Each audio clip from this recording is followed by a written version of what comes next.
So you're basically very well. Somehow one of the spellcasters is the friggin' tank at the moment. Yep. That's what you get with Where Tiger Bob is. What? No, I was talking about frickin' Zinhorn. Oh yeah, Zinhorn. Yeah, Zinhorn. Yeah. Zinhorn. 84 HP and 2 beast shapes that I can do. Yes. Oh no, what's that? I'm running low on HP. Be a real shame if I reset my health bar.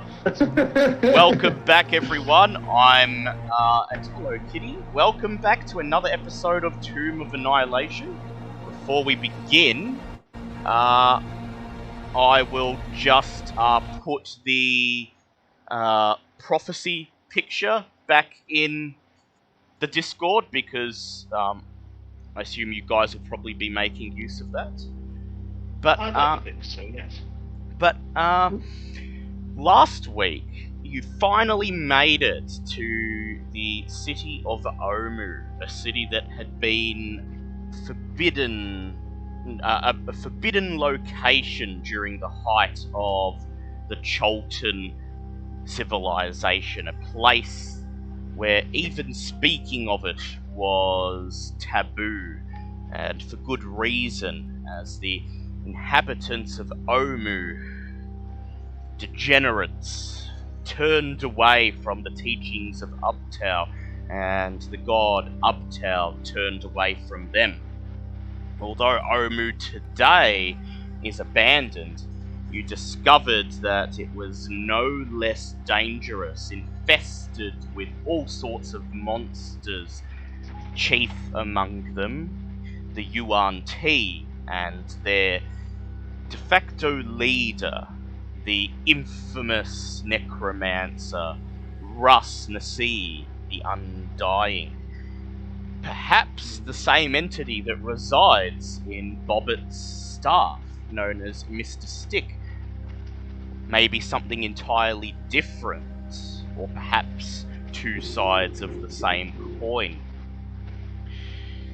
After arriving in Omu, you were unfortunately betrayed by your guide, Salida, who it turned out had been feeding information to Russ Nasi and the Yuan Ti ever since you hired her, using two different sending stones, one connected to Scimitar Sally, her cover, and the other linked to Russ Nasi, her true master. You fought through the ambush that she prepared for you and defeated her, disposing of her body in rather dramatic fashion by forcing a zombified version of her to walk into Omu's Great Rift, into the pool of magma that awaited below, much to the glee of Zinhorn in particular. Worth it. Worth the thunderclap. I regret nothing. Exploring the city some more, you eventually came to what appeared to be a campsite of some sort, which had been wiped out and reduced to ruin by an attack of undead and Yuan Ti acting on the orders of Russ Nasi. You found a single survivor in this campsite, a scribe who informed you that the campsite belonged to the Red Wizards of Thay, who had arrived in the city to gain access to the Tomb of the Nine Gods and discover and to find the Soulmonger for their own purposes.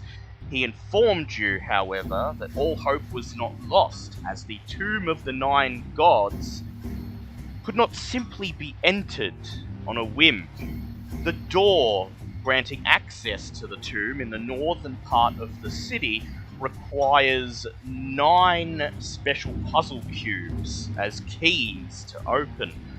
Each of these cubes contained in a shrine in Omu dedicated to one of Omu's 9 minor gods, the gods who emerged from the jungles of Cholt after Uptao abandoned the city and ruled over Omu in his stead. He informed you that the Red Wizards had had a single day's head start, but if you were to set off immediately and go to a shrine that they had not been to yet, you had a very good chance of catching up to them, or perhaps even beating them in this race for the magic puzzle cubes. He also provided you with some translated tabaxi tablets recounting the legend of Omu's 9 gods, the virtues they embody, and the species of the jungle that they represent, which may come in handy when you are tackling the trials of the shrines. And so, you have just completed a short rest in the campsite. If anyone would like to spend any hit dice and recover any wounds, they may go ahead. I would, but I'm at full health already, so... Yep. Would Sir Lucian like to spend a hit dice and pull his health up a bit more? Actually, can I use one of my... I've got tons of potions. Oh yeah, you can use them. Well, you're having a short rest, so you can use you can use your second wind for free.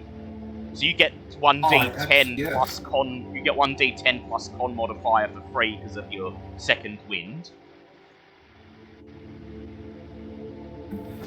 That's 9 points. So that's 9, and then you can drink a potion if you like, which will be 2d4 plus 2. 3-4? Yeah, done. Yep. I'll do that. 10? Oh, not another bad at 10 all. points. Upwards Thank you. 19 hit points. And so, after you finish having a short rest, making a meager meal of some of your dried rations, and studying over the tabaxi tablets that the scribe left behind, as you get up and prepare to venture out of the walled compound back into the weed and growth-choked cobblestone streets of ruined Omu, you suddenly feel the idle magic emanating from the soulmonger that hangs in the air and clings to your skin like static electricity begins to vibrate with a strange charge, and as this energy reverberates around you, Bulb and Sir Lucian, you both feel this invisible force beating at your skin, at your flesh, almost feeling like invisible hands trying to grab a hold of your body and pull something out from inside your mortal vessel. Being within close proximity of the Soulmonger has forced the death curse to enter its final stage as the Soulmonger senses your closeness and begins to desperately siphon the energy of your soul. Sir Lucian, you no longer have a level of exhaustion. That is gone. However, from now on, as the death curse is in its final stage, every 12 hours, your max HP will decrease by 1. Until finally, you waste away and perish. Thus giving you a tenuous timeline of about 20 to 25 days to gain access to the Tomb of the Nine Gods, locate the Soulmonger, and put an end to the death curse. So, Lucian, do you have any reaction to this sense of foreboding that sets in as you realize somehow, with almost 100% certainty, that your death curse is nearing its end, whether that be your death or your redemption? Oh, if anything, that means my 10 HP limit has now gone back up to full, hasn't it? It has gone back up to full, but every 12 hours you will lose 1 max HP. Oh, start cracking on. We've got a Soulmonger to kill. Yes, we do. In addition, Bulb, I saw, although, thanks to your reincarnation back in Waterdeep, you managed to avoid most of the effects of the death curse. Now that you are in close proximity to the Soulmonger, and the Soulmonger can sense your soul as being one that had perished before and escaped its grasp, it triggers the effects of the death curse in you as well. So, Bulb, every 12 hours, your max HP will decrease by 1 until the Soulmonger wrenches your soul from your body and you perish. Do the rest of us notice this with the two of them? You notice I that... missed the last 5 minutes. So. Yeah, so basically you've just had a short rest, and the magic of the Soulmonger that hangs in the air, that clings to everyone like static electricity. Bulb and Lucian noticed that their magic almost felt as if it was starting to claw at them and buffet at them, as if it's trying to wrench something out of their bodies.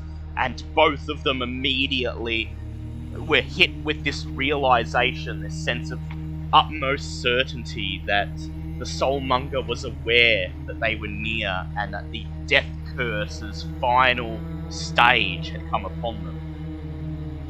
So for you, Bulb, you were suddenly overtaken by a sense of utter nausea, and to your horror, and perhaps to everyone else's horror, as you right yourself from the wave of sickness and dark energy that's just buffeted you, you notice your normally colourful plumage begin to darken and turn grey before your eyes.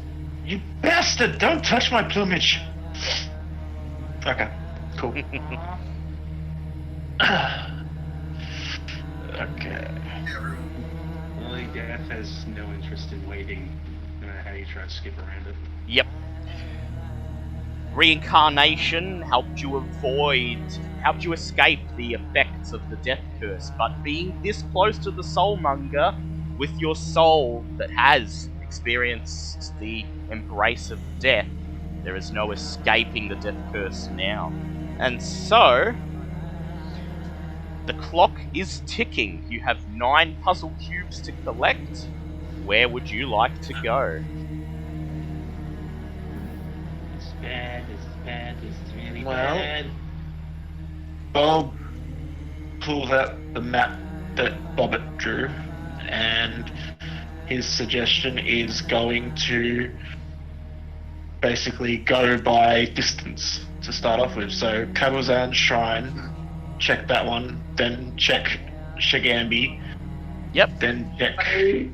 I would like to put in a bit of an interest, a thought for this, because this site here was where these other 9 stayed, was it not?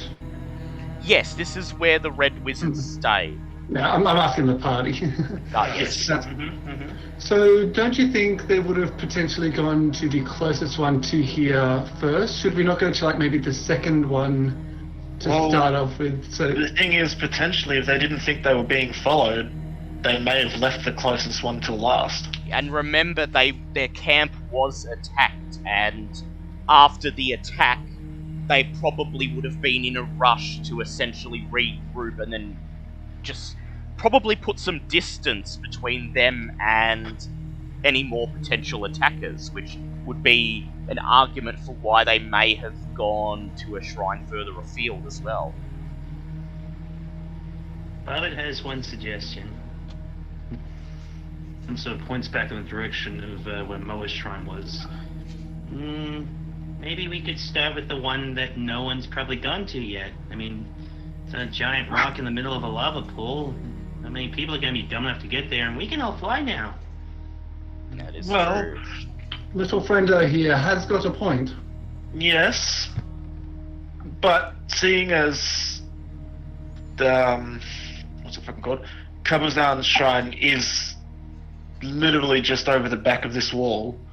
We could at least see if it's been disturbed before we go to Moa's first. Then. Yes. Yeah. So is everyone in agreement? Yeah, might as well at least check to see Sure. if it's touched or not. So Oh, pardon me. Yes. so you're heading first to Kabazan's shrine? We'll at least check to see if it's been Yeah, at touched. least yeah. Yep. Tick Check to tock see if on it's the been clock, disturbed. Let's go.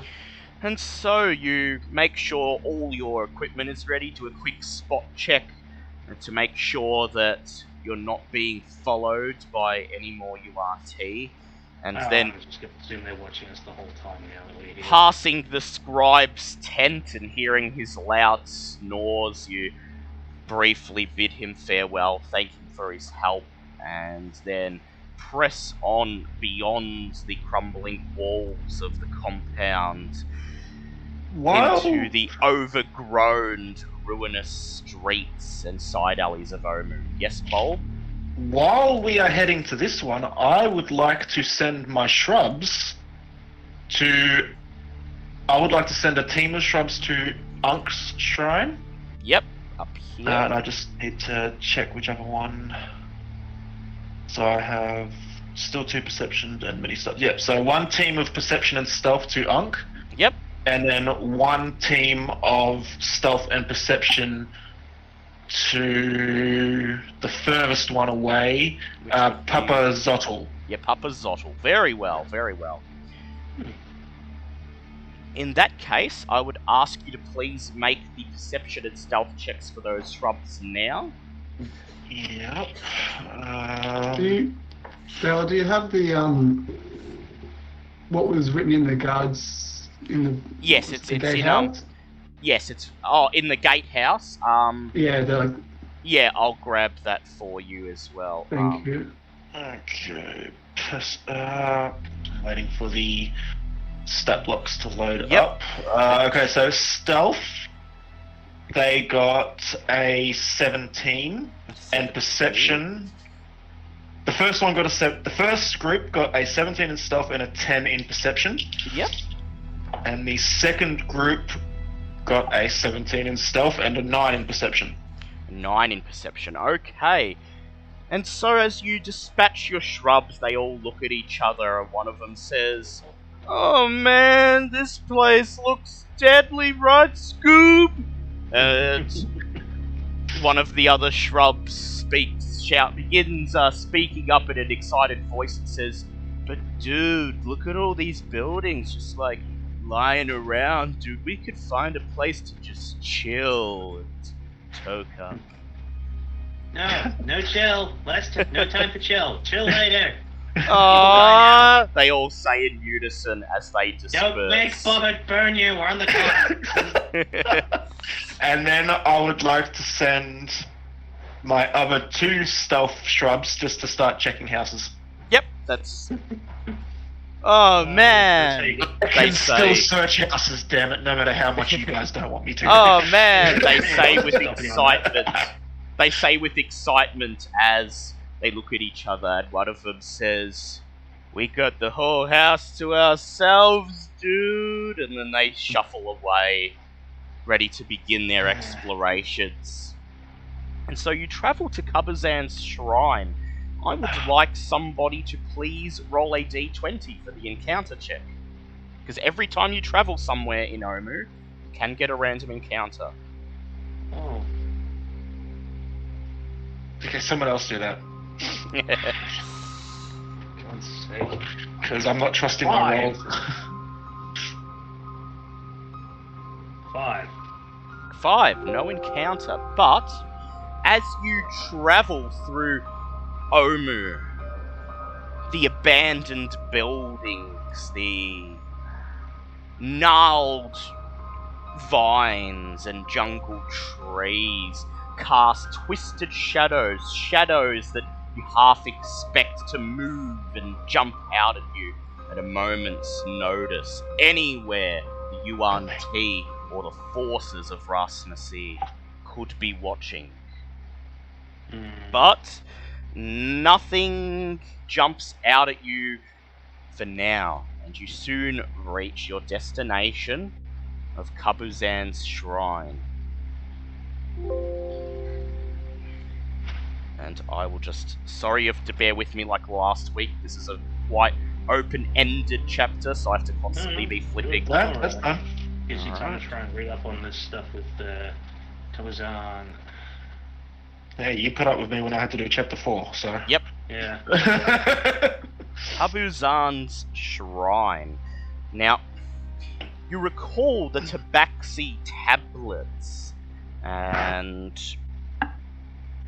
you recall that Kabuzan, according to the legend, was a froghemoth, a gigantic and fearsome amphibian that has the strength of 20 people. Oh no.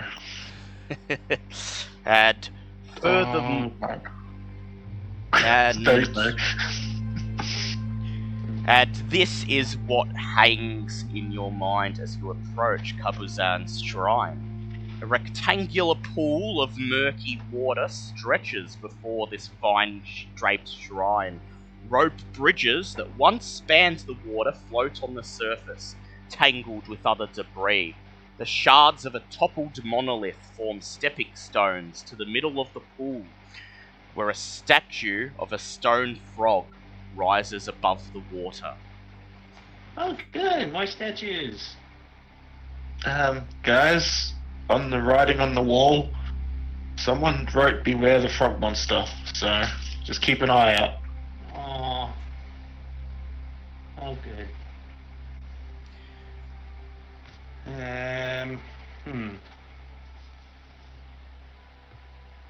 What would you like to do? So there's no way into the shrine unless we go.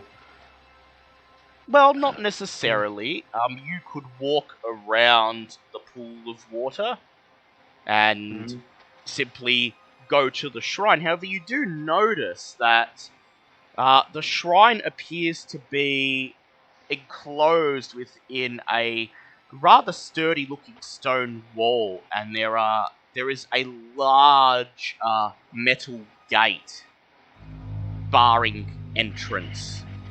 Could I try flying straight up to see over the gate from where I am standing now?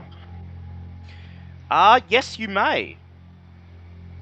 I would ask you to please make a stealth check with disadvantage as you fly over the... So you're going to fly over the pool? No, just straight up. Like Straight up. Okay, yep. Straight So up. just you so I fly can see over straight the gate. up. Please make a perception check with advantage. Okay, so no stealth? No stealth. Okay, so perception of advantage, you said? I just want to Yes. double check. Fuck off. That sucked ass. That's an 8. Oh, do you have inspiration? No, I used them all Okay. last session. So, you fly up in the air, flapping your wings, and you peer over the gate. And on the other side of the gate, you see a square-shaped stone structure. Its walls pretty much entirely covered with vines, creepers, and moss. There are 2 stone doors, and they have one of them, the one on the right, has almost been entirely brought down by overgrowth. It looks like you'll be able to quite easily get inside this building. The pool in front of you as you did not roll high enough on your perception Yeah, check, yep. all you are able to see is that the water is murky and still there is a thick layer of algae and water plants floating on the surface of the pool, making it very difficult to see what, if anything, may lie under the surface. Alright, yep, fair enough. I fly back down and I tell the others that the front doors are open, but that's looks to be a natural event, so anybody could have been in and out. Zinhorn wants to take a closer look, or focus his attention on the statue and see if there's anything that stands out. Yep, please make a perception check. That is a 17. You gaze, squinting at the statue of the frog in the centre of the pool, and you can just make out what appears to be a key made of stone set into an indentation on the frog's tongue. A key wizard. Yes. I point this out to the others. Okay. I'm just spitballing here, but someone did write a warning about beware the frog monster, and well, we don't know what the puzzle for this place is yet. No. So Well, there is. we do know that Kabazan is bravery. Yes. So there may not necessarily be a puzzle as such, it may be a test of your courage.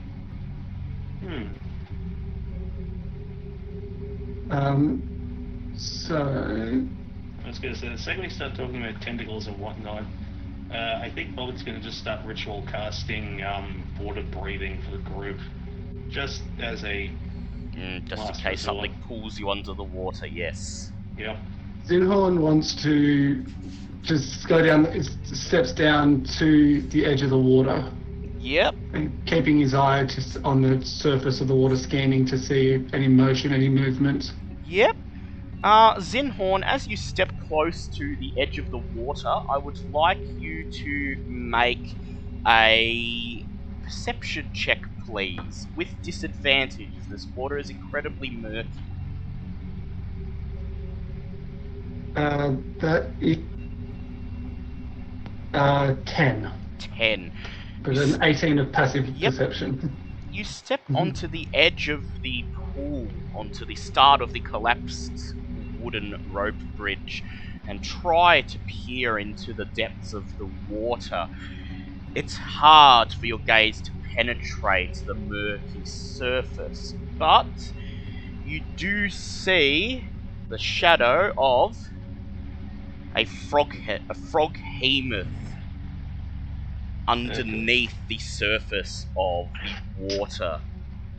Unmistakable due to its shape and size, it is still waiting for someone to attempt to cross the water. I step back from the edge and let the others know that the froghemoth is under the water, waiting. Can I just take a moment to say that I love the artwork for the froghemoth? Yes. Yeah, that is... It's definitely a frog, it's definitely big, and... This one's Pity not the cute, poor kitty. Okay. Pity the poor butt that's wrapped up in it. So how far is it from us to where the key actually is? Also, why is Celia following us around? I'm Oh, pretty yeah, sure sorry. She was more than dead. Yeah, that was. I had her token on the map, assuming that she wouldn't have died. So it's No, about no, 20 you were too feet wrong. from. It's about 20 feet from the edge of the pool to the statue. Well, I do have an option to... Well, there's no way to tell how heavy that the key is. Is it a No, particularly not big without key, or picking is it up. Well, it's a normal size key. It just appears to be made of stone. That's okay. I would like to try something using... this isn't actually a spell I have, but I can use it with the Dark Shard amulet. I would like to cast Mage Hand. That was So my there's a range idea. of 30 feet, and I can basically use that to try and go out and grab the key. So as your That might mage think a lot. hand as your mage hand darts out towards the statue, I'd like you to make a sleight of hand check, please. Oh, okie doke. Anything sleight of hand? Oh, yeah. Come on. 13. 13. You watch as the fingers of your mage hand wrap around the key and pry it loose. As your mage hand pries the key loose, a tiny bit of debris breaks off the edge of the statue's tongue and falls in the water. And as soon as the debris hits the surface, sending ripples over the water, the froghemoth leaps out, batting the mage hand away with one of its tentacles and sending the key flying across the pool. It lands on the surface of the water and sinks into the muck. I'll just place a token on the map. The key appears to have approximately fallen in this vicinity. I just got a quick meta question, and it will determine what my character does know in universe. Yep. When lightning hits water, does that do extra damage? I mean, I would assume. Rules as Well, it written. depends on how you run it. Rules as written, no, but I would say Yeah. anything in the water that gets hit by lightning will take the damage of a lightning spell. Okay, like the full damage. Like you wouldn't need Yeah, to roll damage, it like- would just be full damage. Well, they would get. They would get. Yeah, they would just automatically fail the saving throw. Yeah, that's what I would say. I mean, but if we do that now, there's a good chance that we'll probably mash the key as well. Oh, it's made of stone. Electricity shouldn't. Yeah, Yeah, well, I mean, it might won't char work. it a bit. Yeah, you just sort of see Bobbit sort of just sit there, do that whole, yay, mage hand, this is going to be really smart, get the key smack, and then just sort of stand there for a second and turn the others going, well, at least we have water breathing. You Yay. were. Yeah, you were 1 point below. The DC was 14. Oh, yeah. Well, Sinhorn wants to move himself over sort of in line with where the key Yep. went in. Yep, so you just walk across the edge of the pool and stand roughly adjacent to where you saw the key drop into the water. before we do anything to try and retrieve the key, I just want to ask, Zinhorn, do you currently have Call Lightning stocked? Call Lightning, I do, yes. Do. Okay, if...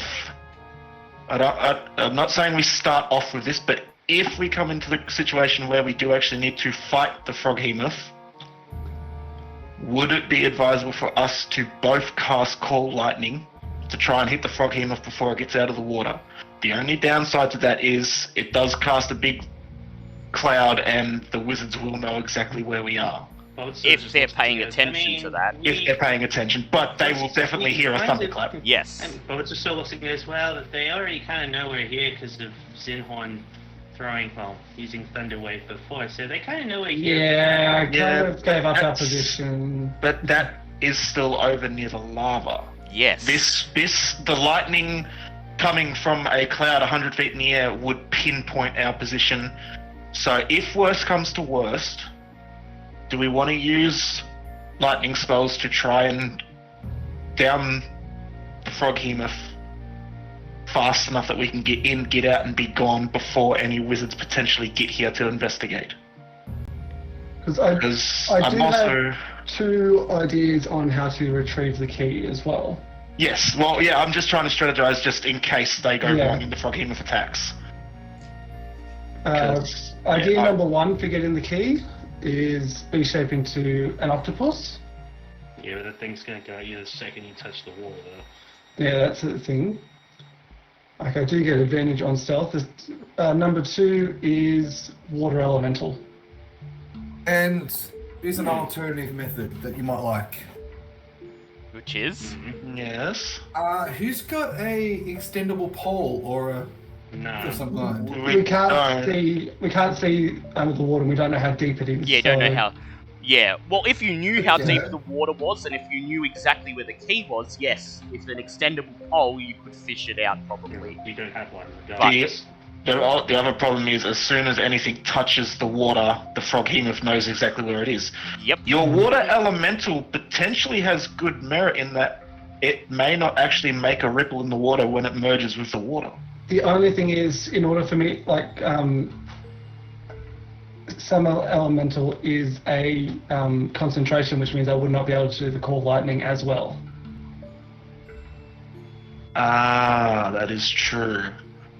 So that's why I'm saying those. Like, if I go into octopus form, I would be able to see under the water, and I'd be able to camouflage and have advantage on stealth checks. So If it helps, if our frog friend, would it be worth if it's as soon as one object comes in contact with water, he knows exactly where it is. However, if you put many objects on the surface of the water, we'll get confused. Yes, Right. that is a possibility So- too. There's a We just possibility. throw enough things at exactly the same time on the surface of the water, that And then make a mad dash for the key.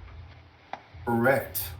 I mean, And you'll get double advantage on stealth checks. well, I was gonna say, what exactly do we have that we could throw multiples of? Oh, easy! Freaking branches! I'm back. Oh, I Yep, was kitty. I was just gonna say I have access to Summonless Demon. I can just summon a bunch of shit in the water and basically use them for fishing. But That's learn right, using I the thought of spell slots, just using- keep 'em. what? What did What Ava is think of that? doing?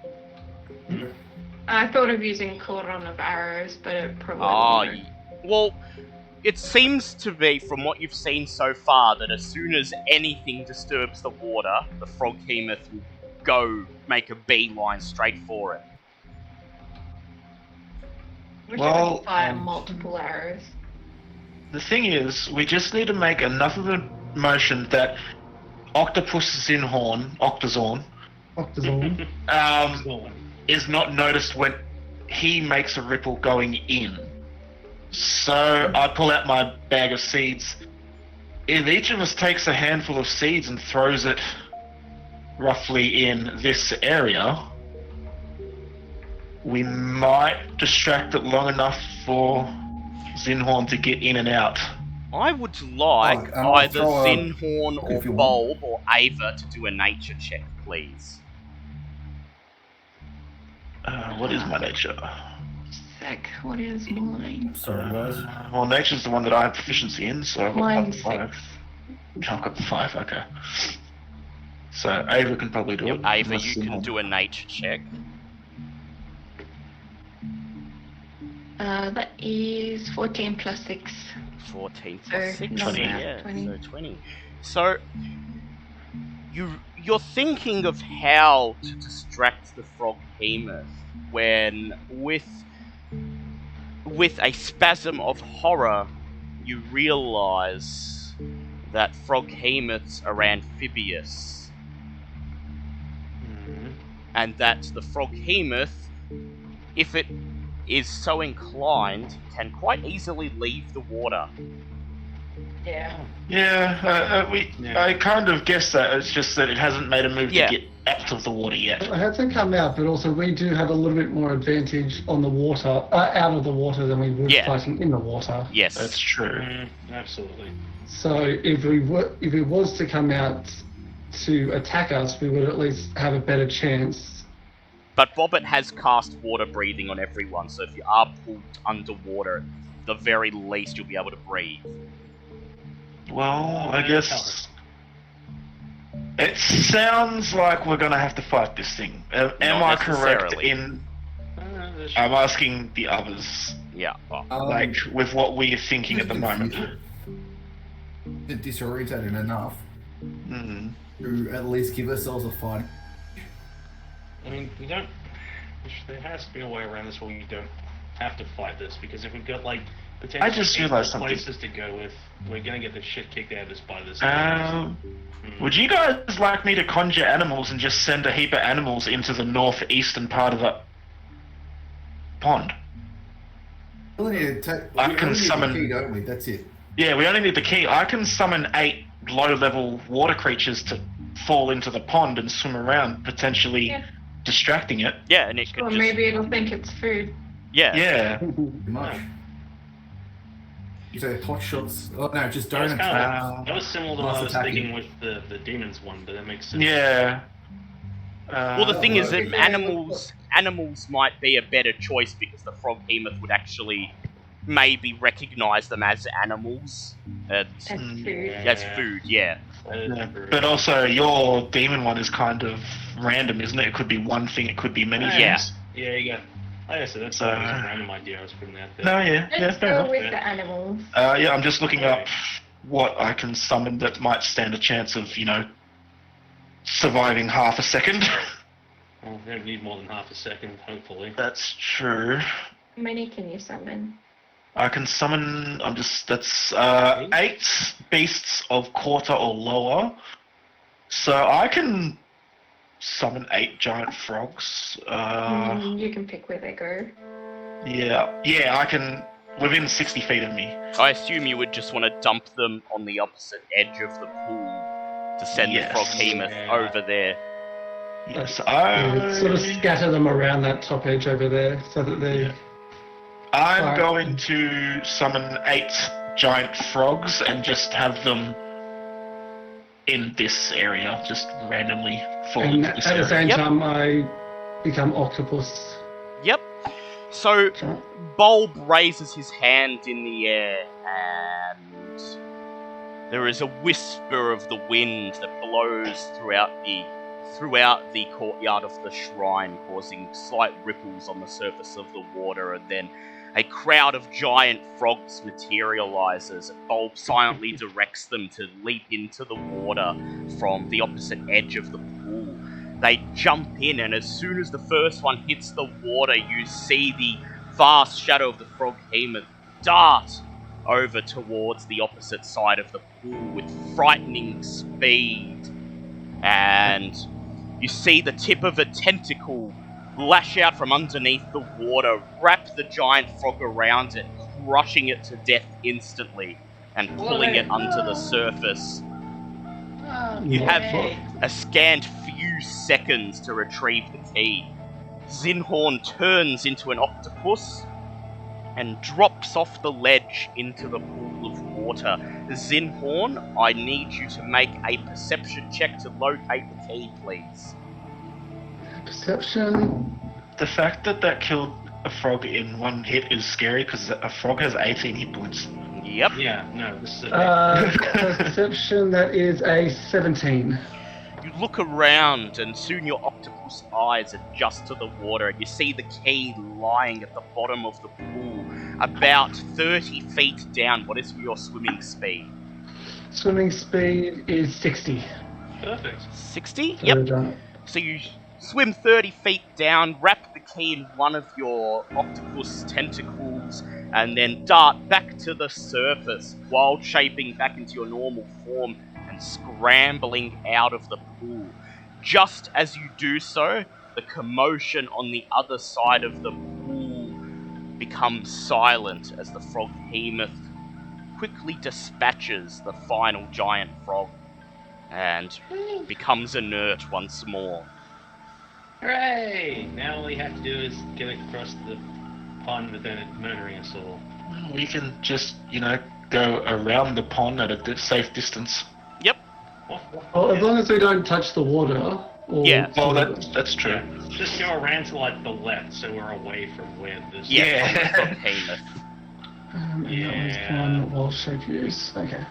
Alright, so you're going to try to make your way around the left side of the pool. Was keeping my eyes fixated on where the frog behemoth was last seen. Yep. And I am going to stealth. Yep, so I would Doing like it. everyone Also to like make stealth.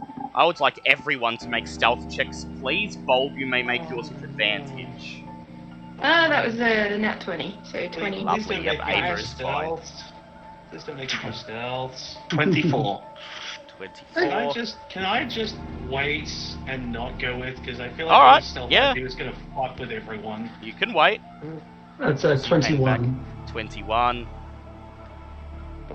Bobbit just sort of waves up the group going, stealth isn't, Bobbit's not good at being quiet. Bobbit will wait here until something goes wrong. Bye!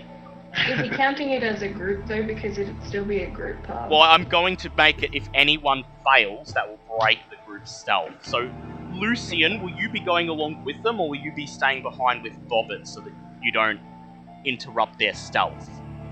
Because Oh, neither of us look, I stealth. passed, but... Oh, you passed. Oh, yeah, you can go along with them There then. you go. Right, yeah. Bobbit's just electing to because Bobbit's stealth is a disadvantage, and I'm just not Yeah. risking that shit. So Sir Lucian doesn't want to, he's filled with the determination. He doesn't want to give up what life he has left, so he is moving as stealthily as he's ever moved before.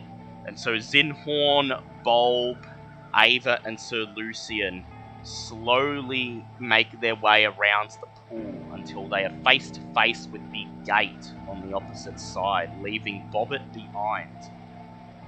Bye. Miss you already, friend. It doesn't like leaving Boba behind. It doesn't feel right. My child! Okay, Bobbit's just gonna sit here quietly and, I don't know, just sit here quietly. So you're not gonna make Keep you're not gonna make it over to them. You're just gonna stay here and let them enter the shrine. I mean, if I could technically fly over, but I don't know how quiet that's going to be either. It's just Yeah, times of the considering it'd be essence, going. We don't really have time to times of the essence. We don't exactly have. I mean, I could send Blinky with them if just so I can actually see Yeah. what they're doing. Well, yeah, all right. So you send Blinky. I'd like you to make a stealth check for Blinky, please. Say this knowing full well that I don't have Blinky's shit up because plan ahead. Who does that shit? Okay, where is Blinky at? I got rid of my fucking... Okay, and yeah, no, Blinky did so much better than me than I ever could because that's a non-nat 20. Yep. So I'll just pass Blinky to Ava and go, here you go. Blinky just Blinky. nods, and then his eye stalks quiver as he makes his way over to the rest of the group. And you close your eyes and begin to see through Blinky's eye stalks and may control him while he's with the group. Zinhorn grabs the key out of his wet robe and inserts it in the lock. And you hear the lock click, and the gate swings open with a loud creak. You see the shadow of the frog Hemoth twitch, but it does not move towards the sound. And then you make your way into the courtyard, and I would like someone to please make an athletics check to push open these doors. Didn't you say one was already Oh fallen yeah, well down? if you want to squeeze, you can make a well, it's half down. It's like you can't just walk in. You'll need to like knock it the rest of the way down. So I just needed a 16. Yep. Yeah. Zinhorn just grunts and pushes the door, and the vines snap and the door hits the ground with a thud, and you are able to enter the shrine. I don't like that there's a lot of dots. Steps descend I to don't like a... that you laughed at his displeasure. Yeah, I know. I don't like that this reminds me of like a xenomorph egg place. But yeah, it does now that you mention it. Oh no! I'm glad I just casually. Yeah, but you could see I this was through just- Blinky. Yeah, I was just watching through Blinky, just like, eh. Steps descend to a ledge overlooking a pit of sharpened stakes. An alcove on the far wall holds a pedestal with a stone cube resting on it. Relief carved into the back of the alcove shows an image of a monstrous frog with tentacles fighting a crane. Wooden beams radiate from the walls at floor height, with 4-foot gaps between them. Carved frog heads extrude from the walls above the beams. Did you say fighting a crane? Yes, as in a bird. Yeah. Yeah, that was. In fact, with the legend fresh in your mind, you could hazard a guess that the bird, the crane depicted in the image, is not a crane at all, but rather an iblis, perhaps Papazotl. Mm-hmm. Okay. So there's wooden planks with 4 feet gaps, and above each wooden plank is a Frog frog head. head, did you say? Yes. Okay. And the wooden beams rise above a pit of spikes, and there's roughly 4 feet between each of them.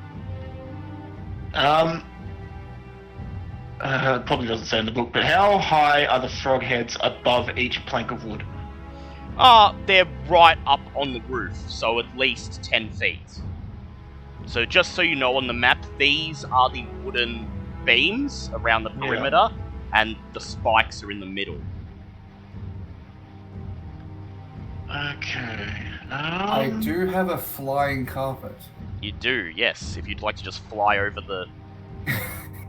Let's just like cross right over it. if you want to. It's an idea, but part of me is going that it's going to be trapped against people not taking the correct path. Yeah. I think it's already trapped by the fact there's a giant pit full of spike.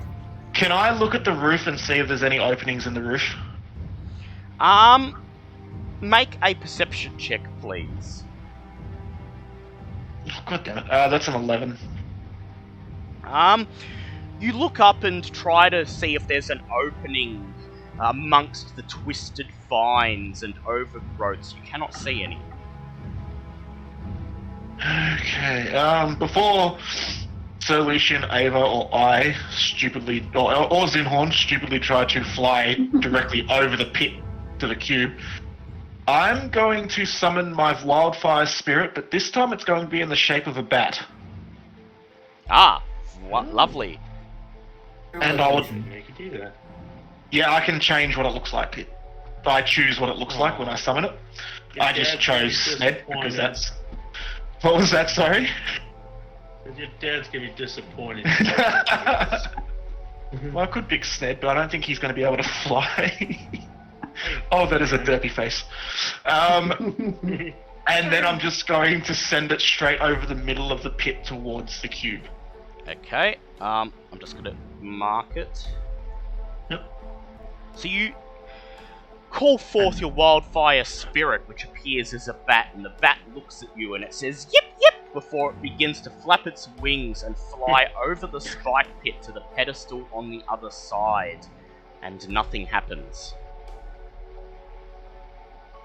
I Hey. command it to land on... Is the cube on the pedestal? Yep, cube's just sitting on the pedestal. I command the wildfire spirit to sit on the cube. It sits on the cube and nothing happens. Can it retrieve it? I wish I'd picked something bigger than a bat. Can I get it to push it off the center of the pedestal? Yes, you can. The bat groans with exhaustion as it slams the side of its body with its wing wrapped around itself into the cube, and it hits the side of the cube, and the cube topples off the pedestal. I would ask you to roll a 1d100, please, and do a Call of Cthulhu luck check. Yeah, here we go. It's gonna fall into the spike trap. I mean, Mage Hand. None of us have it. I have it. Oh, do you? Oh, Zinhorn has You it. mentioned it before. You mentioned it before. And Oh, I Yeah. thought that was you who said it. What's the Yeah, range he did. of- I was about to do the same thing. Oh, okay. What was the range what? of your mage hand, Zinhorn? 30 feet. 30 feet. Oh, yeah, so you can... Yes, alright, so that's okay, no need for the roll then. You can just snap Okay. the... As the cube falls off the pedestal and Zinhorn's mage hand darts out and catches it, you hear a loud click coming from the pedestal. Immediately, the stone doors behind you shut, except for the one that has been knocked down. The frog heads on the roof immediately open their mouths wide, and a green gas begins to belch forth, quickly filling the room. Okay. I'd everyone like out, out, everyone to make con saves first, please. out. Son of a bitch. Yeah, well, Bubba's just oh wait, I suppose I have to make one for Blinky, don't I? Yes, you have to make one for Blinky. Oh no! I got an 11. Yay. And Uh, 11. 11. Need, Blinky well, we got need, so a yep. 14. So Bulb and Sir Lucian have failed so far. 19. 19. Should I make one for my wildfire spirit, or am I just going to assume that it dies? I'll make one for your wildfire spirit if you want. I don't know, I may as well. does it have at least 5d6 health? Bang. Lovely! Give me a second and have a look. I mean, you think the damage would be less considering the door, you got ventilation going with the door being open. No, that just means you could get out quickly, instead of having to fight your way out by, like, I mean, trying to push the door open again. Can't, as a reaction, cast Druidcraft around my own head. Oh yeah, that'll give you advantage on your save. Yeah, that'll give you... Yeah, I'm gonna do that. Will Druidcraft actually create wind to blow it away? Otherwise... Yeah, it creates a small gust of wind. Yep, alright, so you may do your roll again. That's better, that's an unnatural 20. Okay, so... I'm sorry, Sir Lucian, I can't Sir help you. Lucian takes 20 points of poison damage, everyone else takes 10. Except... Okay. Yep, and then... Hit points plus 5 times your druid level. Yep. Level am I? 8. So it survived. Barely. Oh, yeah. then Is that 45 health? With the cube in your hand, as the room steadily fills up with green mist behind you, you run out of the room, you run out of the shrine.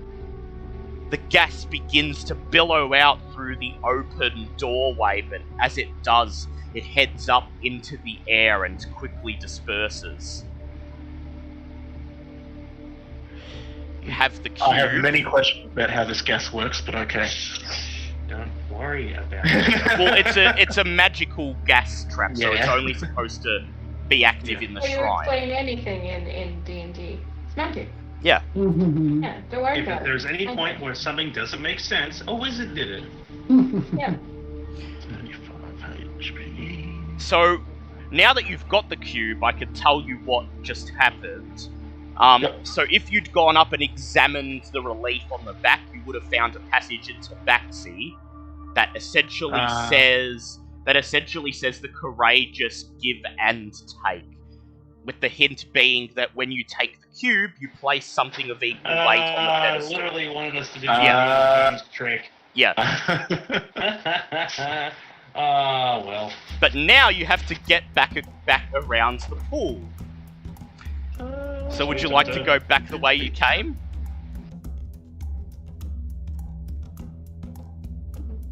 Are the walls around this temple accurate? Yes. Well, Like, there's actually With a the gap in holes? the wall? Yeah. Yeah. Well, it doesn't say there's not, so you could just head out through the gap in the wall if you want. Yeah, I want to cheese it and head out through the gap. Yep. I'm not trusting my rolls. Yep. You squeeze through a gap in the wall and give the shrine a wide berth as Blinky calls for Bobbit, and Bobbit runs away from the pool out into Omu proper. You have retrieved the first cube. Da, da, da, da, da, da. Well, there we go. Yay! Cube 1 secure. You have one secure, but time is still a wasting. That ordeal took you about half an hour. Yeah, that makes sense. Imagine Bobbit just this entire time is literally just video game style with Blinky just watching going meow. So where would you Yeah. like to go now?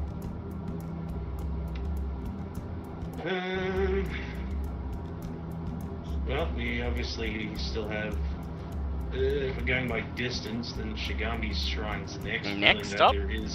There's still Mola. I still think Mola's Shrine would be a good choice. Well, But you could again go to I'll- Shigambi's yeah, and then to Moa's.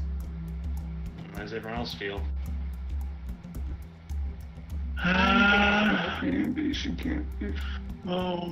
May as well check it out on the way past. Yep. Otherwise, you can head to the north, and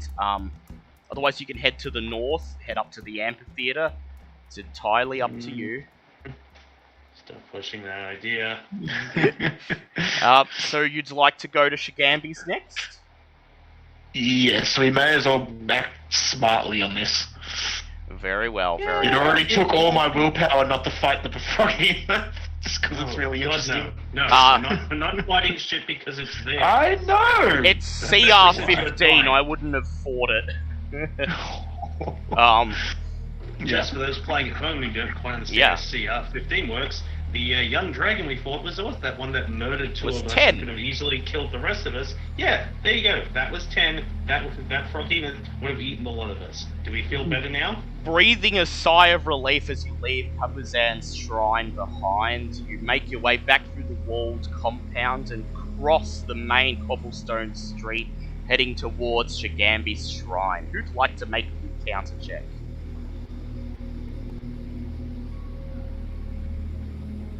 I will. Go ahead. 6. 6. No encounter, although the feeling that you are being watched from the shadows inside the from the shadows of the alleyways and from inside the half-collapsed buildings will not subside. But you reach Shagambi's shrine without any trouble. I'll bring up the map. Round 2. Shagambi's shrine. Wisdom. Okay. A ruined shrine stands at the heart of this walled compound.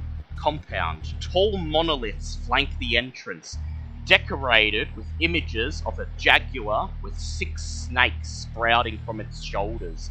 A stone door is set into the shrine beyond.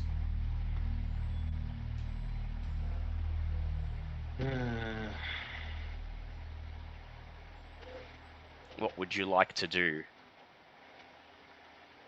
It's the leader off the map, that's for one. Oh yeah, get her off the map. She's gone. Bye, Felicia. Stop that. Stop not dying. So what was on it again, sorry? So there's a door, just a stone door. The courtyard is flanked by 2 stone monoliths to your left and right. They depict images of what appear to be jaguars or some other kind of large cat with snakes bursting forth from their back. From their back, you say? Okay. Yes. Come here, shit right there. You may examine them up close if you like. Yeah, I was gonna say, could I have a look? Make an investigation check, please. Ooh, that I can actually do. I was going to say, this temple is based around wisdom from what we've seen, so I'm not sure how useful I'm going to be at this one. But I can make investigations. That is a 16. You examine one of the monoliths, and up close, there is no more detail in the image, but you do see a passage engraved into the stone, barely visible as it's worn away with age, written in Tabaxi. Yep. It states, Shagambi teaches us to fight evil with honor. Reliefs on the monoliths show Shagambi overseeing Cholton warriors as they train with spears and swords. There's something in the legend about the Grung stealing a holy spear.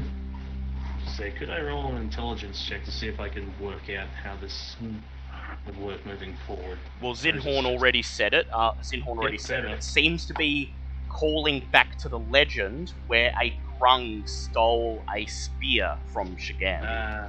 That pesky dang dang. Yes. Nyang nyang. Ning nang nong.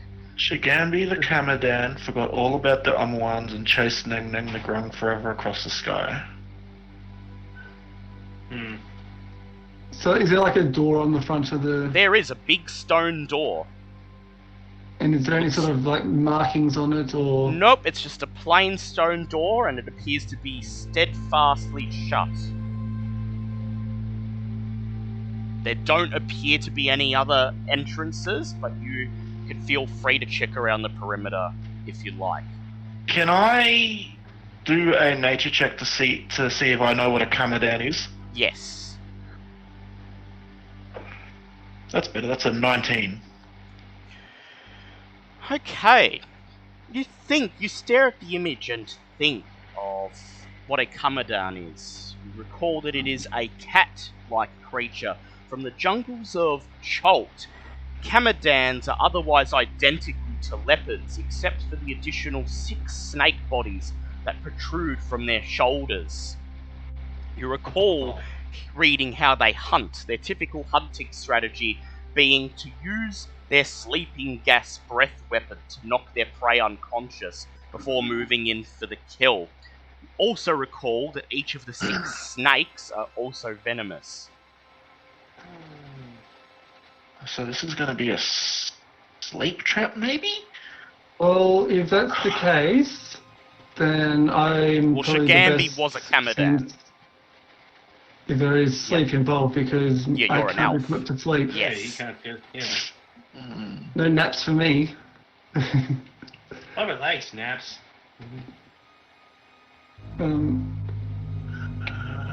How long did it take us to get here, by the way? Oh, about half an hour or so. Okay, so my bat has only been up for about 40 minutes. Okay, cool. Yep, so it's still here. I'll just drop it on Yeah. the map. No, it's okay. It's just, oh, my bat can now last 4 hours because I haven't updated that for ages. Yeah, my wildfire shape can last as long as my wild shape, so 4 hours. So Awesome. there's no obvious signs of how to get in. No, aside from this door. You can feel free to search around the perimeter, though, if you like. I mean, I'd like to inspect the door. Yeah, I was going to say. So, Bobbit, you head up to the door, and it appears to just be, well, more than a door, it's just a big, thick stone slab. Featureless, there's no carvings on it, or any signs of keyholes or handles or anything. It's just a big stone slab wedged in a doorway that would take quite remarkable strength to move. Can Bulb just fly up and see if there's anything higher up the Yep, temple? you may. Fly up in the air and do a perception check with advantage, please. God damn it! Oh my That's... trash! This isn't the time for it. No, it's literally these perception checks I roll on. Everything else I've been rolling half decently. So 8 plus 5, so 13. 13. That's Okay. So the temple, for the most part, appears to be a plain stone building. And you can't see any other means of entry. However, you do notice that behind the temple, a ruined cart lies in the overgrowth, abandoned, and using it as some sort of shelter are 2 Kamadans. Kamadan. Oh. Okay. Ooh. With my roll, do I know what CR they are? No, you can't don't. say no. Okay, cool. No. Okay. But they appear. There are 2 Kamadans, and they appear to be using the ruined cart as some sort of nest. And in the myth, they chase the Grun across the sky that's holding a spear. Yes. Okay.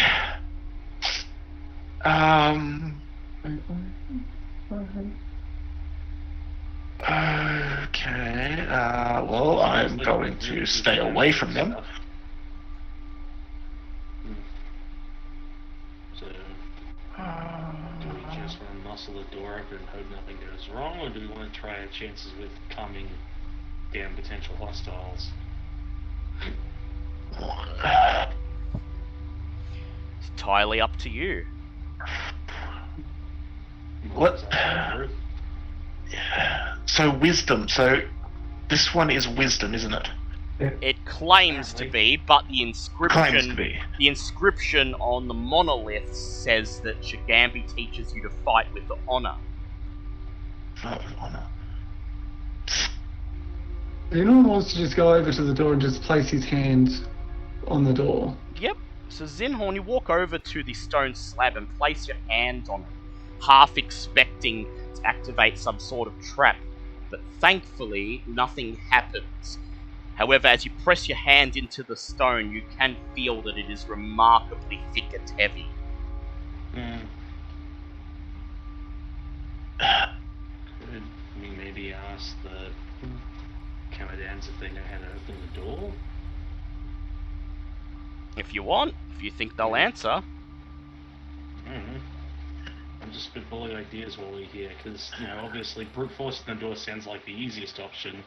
But Can I do, I guess, a religion check to see if all of these minor gods fought with magic, or if they all fought, or this god in particular, if they fought with magic, or if they fought with weapons and hand to hand? Well, you would. I just deleted Bolt from the map. You may make a religion check. You may make. I just did it again. You may make a religion check if you like. You're just going, I'd like to ask a question. No, delete that. What? 15. There isn't actually anything in the legends that explains how the gods fight. However, Shagambi is depicted as training the Omuan soldiers with spears, and the legend surrounding Shagambi focuses on a holy spear. And so you can make a reasonable assumption that Shagambi, at least, is a martial-focused god. Okay. Well, with that, I just pull my shield around and not going up to fight them, just with honor is probably fighting hand to hand, so I'm just getting ready to potentially fight with weapons instead of magic. Okay. I would like Ava to please do a religion check. You want me to do one? No, this is for Mudmore. Ah, yeah. I'm gonna give you a Mudmore.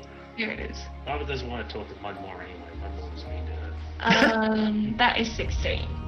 You close your eyes, Ava, and you imagine Mudmore's great form bearing down upon you. He smiles and he says, "Crush it underfoot!"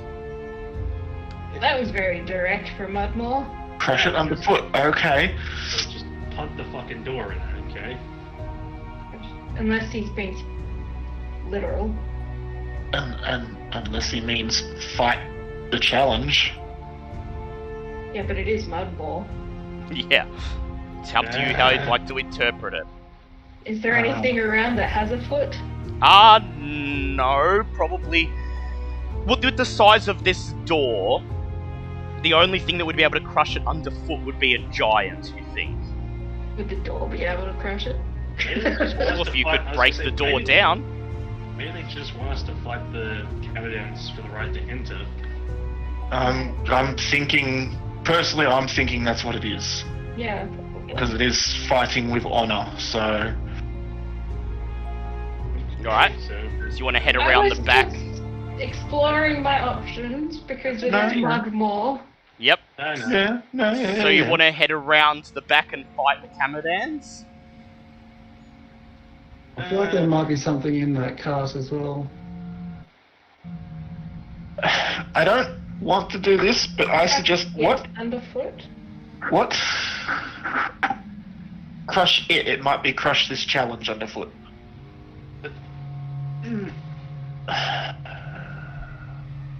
If you could see how much if you could see how much I'm smiling at the moment. Oh yeah, I can feel you fucking enjoying this. You What just an certainty? absolute ball. It says fight with honor. What if we go up to the Camadans and challenge it and go, I challenge you to a duel to first blood?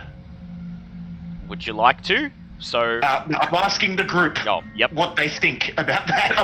I'm learning from my challenging the fucking statue. Yes, the statue. Good. Well, I'm glad we're learning, but at the same time, these things are probably exceedingly quick if we're working on their built like leopards or panthers.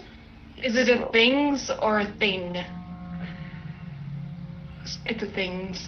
There's two. Yeah, there's two of them. I will be right What back. time is it, roughly? What time is it? It's about maybe 2 in the afternoon, or the equivalent. I'll be right back, sorry. Yeah. God damn it, Mudmore.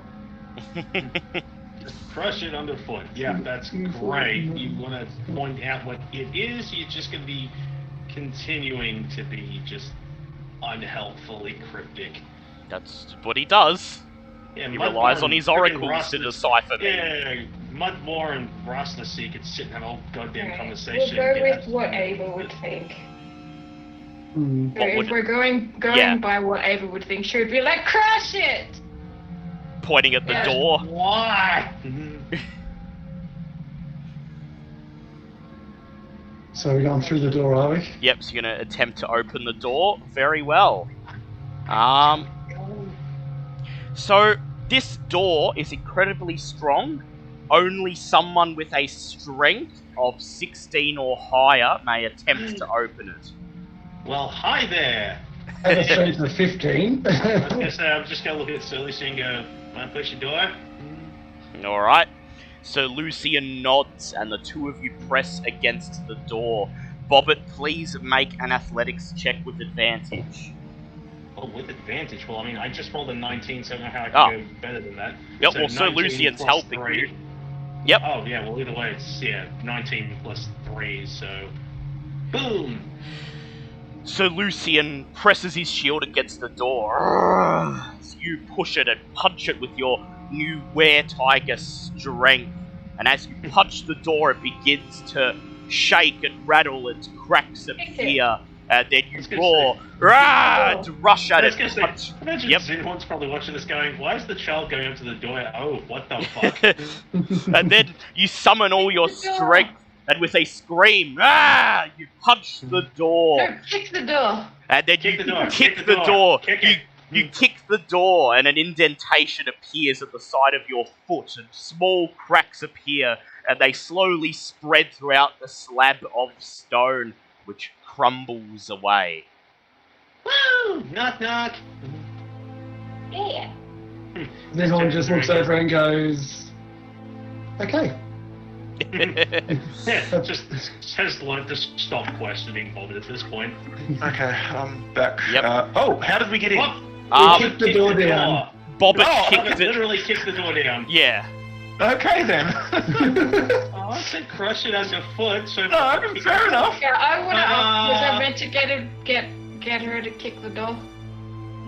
Yeah, basically Mudmore was telling you, stop thinking about it, just break the door What? down. So, telling me for once... I in still went D&D literal with it. You're telling us for one time in history, in D&D, the barbarian method was actually the right one to do. Yeah, well, you're fighting with honor. You squared your shoulders, Ah! so I'm now annoyed that I wasted that 19 dice roll. and so you Yeah, step you just see- down. You step through the door, and steps descend into a 15-foot high, moss-covered room. 4 statues of Omuan warriors stand in alcoves to either side, overlooking a barred gladiatorial pit in the floor. Each statue looks like it is meant to be holding a spear, but its weapon is missing. On the far side of the chamber, a stone pedestal stands conspicuously bare. A relief on the wall behind it shows a monstrous jaguar with 6 snakes protruding from its shoulders, fighting off a squat, frog-like humanoid armed with a spear. To the left of the relief is a narrow tunnel with stairs leading down. So, I'm guessing we need to find something that resembles spears to put in these warriors' hands. Yes. Okay. All I have is the scimitar No, I'm assuming look that around maybe for down the. something. I was gonna say, I'm guessing down these Yeah, that's the other. corridors Yeah. are probably going to be. Well, just so Spears you of know, stuff. this on the Concealed? right, that's not an exit. Basically, what that is Oh. it's showing there's this, and it goes over this Underneath. room. Oh, Okay, Or so I'm guessing underneath, we have yeah. to. I'm guessing we have to go through that to try and find. I'm gonna guess. There'd have to be spears of some description. Yeah, Can- that said, there are things you can examine in this room if you Yeah, want. Yeah. I was just about to Absolutely. say, can I go over to the entryway to the stairs and just see if there's anything inscribed on the walls around that area? Yes, please make an done it. investigate check. I'm gonna do one as well because Buffett likes this stuff. Damn it. That's a 7. I got a 16 investigate for having a look at one of the statues. Yep, What is my okay. Bobbit Bobbit, got what a did you get? 21. So Bobbit and 21. Bulb, you investigate the stairway at the northern end of the room, and Bobbit, you find carved into the archway that leads into the corridor beyond is two words in Tabaxi. They read "ready rooms." Where the gladiators used to get ready. Yeah, Oh. Huh. They're probably where the spears are. yeah. Hmm. Meanwhile, sorry. Zinhorn, you examine the statues and you notice that they appear to be unremarkable stone statues of warriors. However, you notice that their hands are perfectly formed into the shape of cylindrical slots where something is meant Yeah. to be inserted. Yeah. That both hands are, or just one hand? Just one hand on each statue. Yeah. So yeah, that would be weird. And if I look into the pit below, does like I'm guessing those are how you get through to the other side. Is You peer down Yeah, into the good. pit, and you can see the pit is about 20 feet by 20 feet in size, and you can see two small archways, one leading to the east and one leading to the west, down in And, the pit. are they open, or is Both like- archways are open at the Okay. moment. I feel like if we were to go on one side, the door would shut behind, and that's because it looks like a fighting pit. Yeah. Yeah. It was a gladiatorial pit. So if we walk down into one side, I feel like there'll be potentially a challenge. Can Makes sense. I look into the pit and see if there's any blood stains down the bottom of the pit? Yep, make a perception check.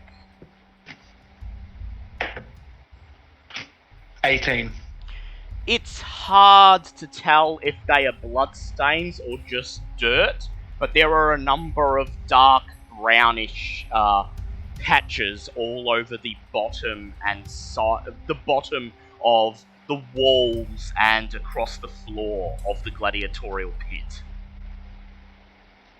Yay. If we were to fight with honor, there'd be one person I feel like going in, and then like fighting the challenge is my thought. In order to get access to the other side room, where we might find the spears. Honestly, I feel like this is a challenge for either Zinhorn, Sir Lucian, or Ava. Yeah. Zinhorn's not so much with the hand-to-hand combat as Solution would be. Yes. I was thinking more like as a bear or something. Well, fighting with honor. Yeah, that's true. So this is But a I Lucian. do have a lot more HP than what Solution does. That's true. Currently on 18. But Ava's pretty good with hand-to-hand, isn't she? Yes. Yes. How are you on 18 HP when you gained well, I know you took 10 before, but when you had your short rest and drank your potion, you gained 19. So you should still be up 9 HP at the very least. Who? Sir Lucian. Solution, yeah. Yeah. I think he should have more health. Yeah. what we're putting out here. Oh, I think even after I took my potion, that put me Oh. on an 20 points. Now I'm at 18. Okay, yeah. Well, you can always drink another potion if you feel you need, but what would you guys like to do? Ava, Yeah. Ava feel like she could take on a challenge of some sort, hand to hand? Oh yeah, Ava We definitely schedule the could. spears first before we start trying to pick fights with things. Well, I'm just saying, whoever We were goes. meant to fight with honor, and Mudward just had said to crush it. So. But that was to get in. Yeah, but But I feel you know, like it might now- apply to what's inside. I feel like whoever goes into that pit down below could potentially have a 1v1 challenge. So whoever we're sending, if we're going into that room on the other side of the wall, I think that'll be our victory, would be to get into that room. Yeah, Probably got the better survivability. The problem is, with the picture that we saw of the cat beast fighting the frog, you're either going to be fighting some sort of grung or possibly one of the cat beasts, and if it's the cat beast, their main thing is poison and putting you to sleep. And on a one-on-one, that's going to be really hard to, Stay it off. yeah, unless you, Unless you can't be put to sleep. yeah, and then, but then if it's a grung, then I feel like there's no challenge for you whatsoever in that, but it's just if it's that fucking cat beast. yeah. That said, this place is, you know, in ruins. Where would a living grung come from? So, you know, it may not be something that's necessarily alive. I really feel like that we are putting a lot more thought into this than necessary. Yeah. Like, can we even get into the pit the way it is at the moment? Well, you could just jump Well, through let's the do bars if you want, or you could take the I feel stairway like to getting the this- north. I was gonna say, I feel like getting the spears is going to actually open the pit up itself. So I feel like if we jump down there without the spears, it's going to be like in the story where they'll consider it as if we've stolen them, which could potentially make it harder. I feel like we need the spears Point. to put the spears into the statues so that when we take the cube, that it doesn't set off another trap like it did at the last Well, fight. there's no cube. Yes. Yeah, there's no Is it- cube We yet. have no- There's there's no. no There's I think it's if we put the spears in the thing, the cube will appear. well, you Something like haven't. You've just seen that there's no cube on the pedestal. You can take a closer look if you like. Yeah, let's do that. Have a look at the pedestal. All right, make an investigation check, please. That is a natural 20. Oh, wow. You notice that at the top of the pedestal there is a square-shaped stone hatch carved into the very top. There are also a number of tiny holes dotted down the sides of the pedestal. Number of holes dotted down the side. God. So probably like shoots out poison or something. That's a reasonable guess. But that's not honourable. It doesn't matter. It's a trap. But It may Yeah. be there to fend off people who are not honourable. could it be that the cube's already been taken? No, because they were No. getting through the door.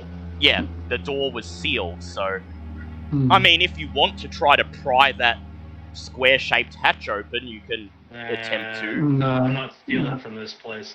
If anything, I'd rather just head down and go get the spears now to make this fair, because otherwise anything less Yeah. will be considered dishonorable. So you're going to jump straight down into the pit, or are you going to go Oh, I want through to go. the I want to stairway? go through the tunnel. Yep. Yeah, I'm Faces. going to the tunnel if anyone else would like to come with. Do you want me to go first in case something Yeah. happens? I feel like you probably want to send whoever's going to fight, if that is a 1v1 fight in the pit, they probably want to go first so that if the door does close, they're the ones stuck in there. Yep. So So either myself or Ava. what marching order would you like to head down with? I would put like, I don't know. I would like to Combat-wise, say. I would bet Ava. Yep. So Yeah. Zinhorn, Ava, and Bobbit up front. Sir Lucian and Bulb taking the rear. I would like to actually stay where I am, looking down into Alright, the so pit. you're going to stay in the Right. gallery. Yeah, Right, I so want to Zinhorn, take Ava, Overwatch. Bobbit, and Sir Lucian. You step down the stairs and they lead into a very narrow stone passageway covered with cobwebs and dust. And you slowly make your way down the corridor as it descends beneath the gallery, and you step out through a Are there any small... markings on the walls as we're going? Oh, you can make a perception check if you like. Another investigation. Yeah, or investigation. That is a 19 plus 8, so it's 27 for perception. Underneath the layers of grime and dust, you see messages carved into the wall. Bilius was here. Gladius is best with the sword, and things of that like. Messages carved into the wall by gladiators waiting for their turn to fight. Bob is making a note of this once we've finished this puzzle. You step out through a small archway and find yourself in the gladiatorial pit, the bars above you. Zinhorn, how much do you weigh? Good question. Did it say just average elf weight? Yeah. Alright, so let me just look that up. Just gonna look that up. Weight of an elf. 6 foot elf. Yep, size. Medium size. Medium size. So we'll say an elf weighs about... Elf weight. God, it's not there. It doesn't say, it just says the height. This just seems ominous that you're asking this as a question. They are more slender than humans, weighing only 100 to 145 pounds. So we'll say you weigh about 120 pounds, Zinhorn. So as Zinhorn steps out into the gladiatorial arena, he waits for the gate to shut behind him, but it doesn't. Huh. Would Ava like to step in?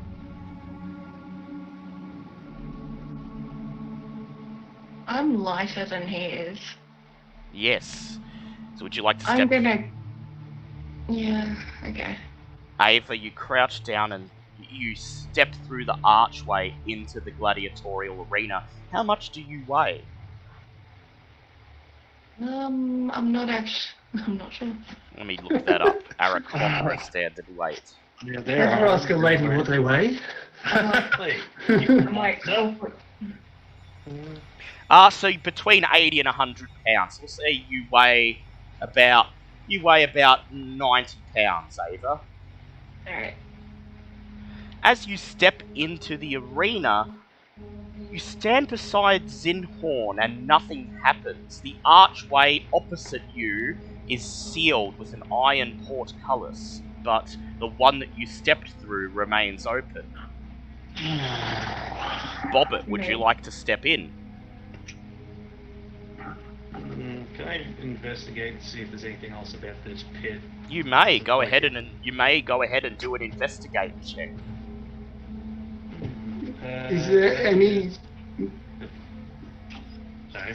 I was going to say, now that I'm in the pit, is there any, like, signs of, like, anything out of the ordinary, like... No, Can from what you could tell, it just appears to be a standard fighting pit. To answer your question, I got an 18 on my investigate. Before stepping through the archway, Bobbit, you get down on your knees and you look and you see that what at first appeared to be the floor of the fighting pit is actually a very large stone plate. It is slowly sinking under the weight of Ava and Zinhorn, but is not fully compressed. Beside it, you see a single tabaxi character. It reads 300. Oh. The boat's gonna sit there and say, guys, this floor has a weight limit. So how much did the other two weigh? just over 200. Yeah, between them, there's about 220 pounds. So So if Bobbit weighs about 87 pounds. If she goes through, then that's going to tip past the 300 point. So who will enter, Bobbit or Sir Lucian? I feel like Lucian's probably better in terms of combat, but in terms of health... I think Bob. You're gonna die regardless. Yeah, Amen. you might... Well, I'd rather you not die sooner. Yeah, maybe... It makes for a compelling backstory. Let's do this. You sure? Because you have like bugger all health. You're not going to do anyone any favors. If anything, he just dragged my dead body back. No, we can't. We don't know what's yeah, going to it's happen. permadeath, isn't it? Yeah. Yeah. Well, until If the you death die, you curve die. ends, yes. Yeah. I feel like Bob, it would be more useful. What if we take a bulb? I weigh 8 pounds. Yeah. How do you only weigh 8 pounds? I'm 2 foot tall. But I'm 4 foot tall. Well, it's 4'8". Would my flying carpet be of any use? No. Maybe. Pretty sure it's... However, I will point out that it is entirely possible for Bulb to cast spells through the top of the gladiator pit. That's not honourable, though. I'm assuming that as soon as a spell passes through that grating, something's going to happen. Yeah, the holes inside of the thing. Actually, I call out, everyone get out of the pit. I'm just going to drop a produce flame through it. Produce a small I haven't done fire. it yet. Yep. No. Okay. No, I'm waiting for the others to let me Yeah. do it. Yep. That sounds like a really freaking stupid idea. Especially since, there's the holes that we're potentially gonna... Yeah. We don't want to be dishonourable in Yeah. a place that's all about honour. Yeah, look, quite literally... That's a real good way to get us all killed. Yeah, there's only enough room for one more person to go through. So it's either you take Sir Lucian, who has probably better martial combat abilities, but a shitload less health, and it's really hard to hit him. It is That really is hard true. to hit him. It's Yes. true. you take Bobbit, who can put up a fight, but at the same time is not as good with martial. Like, I'm not bad, especially now that my strength's been boosted, but yeah, there's options here. Literally, coin flip between. Do you want Lucian to go through? Because I'll stand back and let him. I don't know, you guys make a decision. We're already in, so... Yeah. Alright. So Bobbit or Sir Lucian. The other one can go back to the gallery and watch. I'll go. Alright. So Lucian steps I was gonna say, through as- the archway. Bobbit's just gonna hand him an extra potion as he goes to walk through. Alright, He goes, an extra "Please." potion. I'm full for potions. It's all good, bro. Okay, I'm so it's just like, stacked. okay, just, don't die and stuff. Bobbit's gonna go back to sitting, I guess. Can I spend an action to expend another health potion? Oh, you could just drink one before you head into the arena if you want. How many Oh, do that'd be I awesome. have? Bobbit just walks back out next to Bob and just sits down, just looks like she's, well, even with the mask on, you can tell she's kind of sulking, because, the last 2 temples in a row, she's done nothing. Hey, it's okay. You'll have a chance to do something. Oh, I'm sure, but Yeah. it's that whole, If small you child just of, said, "Hey, yeah, I'll go through. But Bobbit wanted to make sure we had the best chance of Yeah. doing this. Yeah, I'm gonna use one of my. Yep, alright, so potions. anyone Yeah, drinking the same. potion, 2d4 plus 2. It's 2d10, isn't it? No. 2d4 plus 2. Just a sec, I gotta find my default. My cat's been on the desk. I'm as close to full health I can be. Sorry. Where's my fucking D4s, you stupid cats? Yeah. Ow, a whole 4 points. Well, 4 points, well, you've all got the points that plenty you had more. yesterday. And you still have your second wind. That, What was it? You know, 2D4 plus yeah, what? 2d4 plus 2. You used your second wind before, but then you had a short rest, so it comes back. So you still have your second wind, you could use it any time. Oh, tides, I'll use it right now then. Alright, so 1d10 plus your con. Oh, just wants to hear. Plus 4 is my Oh, con. I'm at 80. I'm at 83 of 84. 3, lovely. 11. That's nice.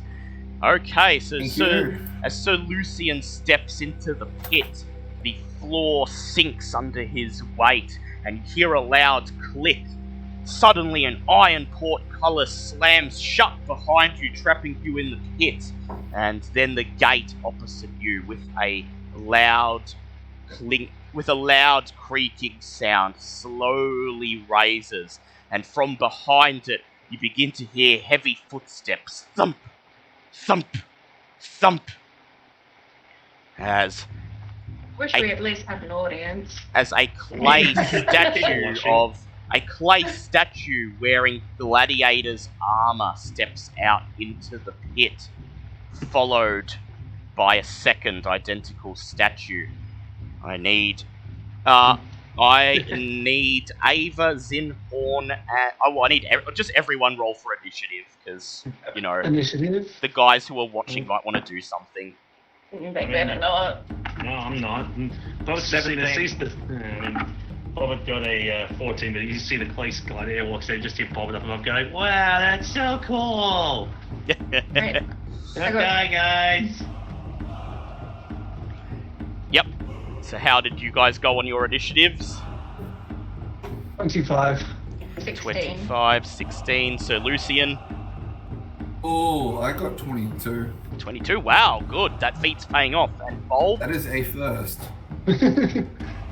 17. 17. Okay. All right. So, Zinhorn, you are up first. You square I'm going- down, looking at the gladiators. What would you like to do? Well, I have my quarterstaff in hand. Yep. I'm going to, just sort of hold it on the ground, just hold and just wait for the gladiators to sort of come closer. Just Yep. with honor, do a little bow. Yep. So you're just gonna bow and save a reaction. Yeah, for when they Alright, come right when up it comes to... closer. Very well. Sir Lucian, it is your turn. What would you like to do? Ooh, okay. How far is the distance between myself and the clay gladiator? 5 feet. Or any one of them? Yeah, you Yeah. can get to him. It's This is a small very arena. small pit. You want to just go up and hit him? Yeah, it's probably better. Alright. Yeah, I'll just charge into him and just Yep. long sword into him. Draw your sword. Go ahead. Roll to hit him. Alright, that is a 4, so 4 plus 4 That's a plus hit. 9. That's 4 plus It's 9. 11. 4 plus 11, isn't it? With his Oh sword. yeah, 4 plus 11 is 15. And you swing your long sword, and the gladiator parries it with his own blade. Make your second attack. That was not acceptable. You were supposed to die. Okay, that is an 8, 11, that's 19. That's a hit. Roll for damage. Alright, that is 6 points of damage plus 4, that's 10 Plus And points. 10. Nice. Did you your thing's a +3 sword? Does that include +3 to damage as well? Yeah, it does. Oh, yeah, sorry. I That's didn't- right. So Oh, you no, I already included the modifier. Yeah, so it's +8 on damage, so that's 4 plus 8. That's Yeah. Oh, 12 points of damage, so not bad. You chip a piece of clay off his body. It is now Bulb's turn. Would you like to do anything, Bulb? I'm just watching. Just watching and cheering? Very well. It is the Clay Gladiator's turn. Clay Gladiator 1 steps up to Zinhorn. Zinhorn, make an attack. And you may make it with advantage as you were waiting. Well, I'm glad I was advantaged because I got a natural 1 and a 12, so that was 17. 17, you just hit him. Go ahead and roll for damage. Big 8 with this thing. That is 7 plus 2, that is 9 points of damage. 9 points of damage. Nice. You chip away some of his stone body. He brandishes his spear and his shield and squares off at you and makes his first multi-attack. That is a 19 to hit. Hits. That is 15 points of piercing damage. Ow. He Oh. makes his second multi-attack. That is a 12 to hit. So you dodge Misses. as he plunges the spear in the air above your head. He then makes his third attack, bashing out with his shield. That is a 16. That misses. That misses. You stand steadfast as he bashes at you with his shield and you parry it. Clay Gladiator 2 goes in for his first multi-attack on Sir Lucian. That is a 19, so Lucian blocks it with his shield. The second is a 19, so Lucian blocks it. He then goes in with a shield bash and gets a 10, so Sir Lucian just stands in place holding his shield, and the two shields I no clash. longer regret this. No longer regret this decision. At this point, it is now Ava's turn. Okie doke.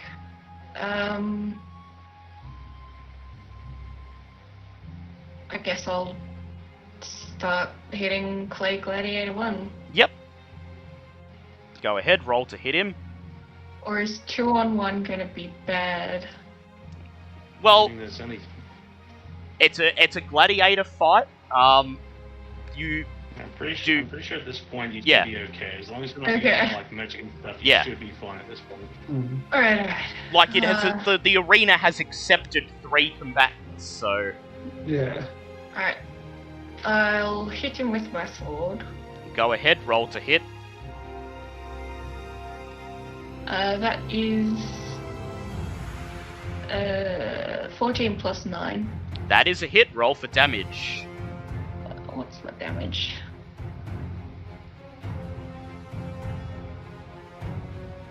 And unfortunately, they are immune to cycling.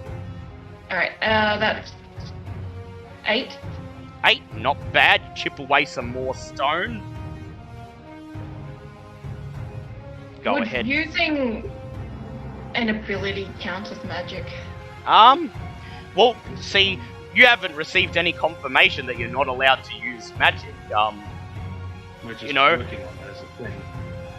So I'll it's declare him my favorite foe. yep. You declare him your favored foe, and he just stares at you. Go ahead and attack him. Because your the second favorite attack. foe will give him an extra d6 of damage. Yes, so- but you won't get your offhand attack because that was a bonus action. Yeah, so that was a 1. 1 to hit. Yep. You swing at him, and he lashes out. No, with that his... was 1 oh. damage. Oh, 1 damage. Yep, that's nice. Go in for your next attack. Yeah. That is 13 plus 8. That is a Oh, hit. sorry, 13 plus 9. Yep, that is a hit. Roll for damage. Yeah. And that is 10. 10 damage. Yeah, not bad at all. You clip away some more stone, and he just stands there grasping his spear and his shield. It is Bobbit's turn. Would you like to do anything, Bobbit? Can I do a quick investigation check to see if there's any changes to the, like, up here where we are at the moment? Yes, go ahead. Make an investigation check. That's a 14. You look around, and you notice that the relief on the back of the wall now has some Tabaxi characters magically glowing on it. Oh. Well, It I will, reads the following. Blue team 0 out of 3. Red team 0 out of 4. Oh. Well, Bobbit's gonna come back over and call down to the rest of the group and go, there's apparently a scoreboard up here, guys. There's meant to be 4 of them. Bobbit wishes she had snacks. It is Zinhorn's turn. Just casually sitting here waiting for that magical banana portal that Lucian has on him all the time. Just Yeah, well, keep waiting. I'm sure there'll be a banana soon enough. It is Zinhorn's turn. Yep. Just going to keep going with this, with my quarterstaff, because that's, yeah, all I can really do. Yep, alright. Well, you could try using magic if you want, but go ahead and hit him. That is a unnatural 20. That is a hit. Roll for damage. And that's another 9 points of damage. Another 9 points of damage. Nice. It is Sir Lucian's turn. Alrighty. Oh. In combat, make another 2 more attacks. Yep, go ahead. Roll to hit him. Alright. How do the cards be with me? That is a 4. That is That nice. is a 4 plus 11, a 15. Yep, you swing at him and he blocks you with his blade shield. Yeah. Go ahead for another. Alright, well, was that a hit? Oh, no, That hit. was not a hit. Go for the next one. Okay. And that was a 19. 19 plus Yeah, 11, that a one- 30. Does a 30 hit? Yes, it does. Go ahead and I'm roll. pretty sure a 30. Yep, go ahead and The roll DC your is damage 31. and make What sure the you fuck? add. Wait, not 8. So it's your strength mod is 5. Then your proficiency mod is plus 3. Make sure you add 11 to the damage. So roll and add 11. So that is 17. 17. Yeah. Ooh, 28 points of damage. You slam your sword into him, making a huge crack in his armor. It is now the enemy's turn. You all hear a thunk coming from somewhere on the other side of the arena, and charging boss out monster. comes Play Gladiator 3. And he rushes up to Ava. And he makes his first attack. That is a 20 to hit. So Ava, you take 15 points of piercing damage. He then makes his second multi-attack. That is a 25 to hit.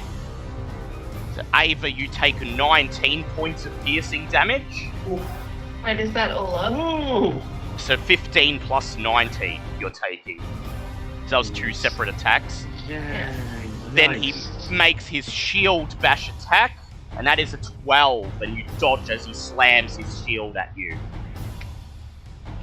Clay Gladiator 1 squares down at Zinhorn and makes his first multi-attack. That is a 9. Zinhorn ducks as the spear pierces the air. The second is a 23. Zinhorn, you take 14 points of piercing damage. And then he goes in for his shield bash, and that is an 18. Oh, that's my armor class. You take 9 points of bludgeoning damage. I need you to make a strength save, please.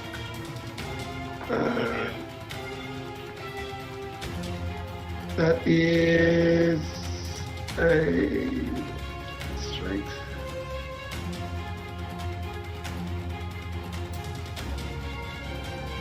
Uh, 12. 12. You take the full force of his shield and it knocks you off your feet. You are now prone. Clay Gladiator 2 goes in to attack Sir Lucian.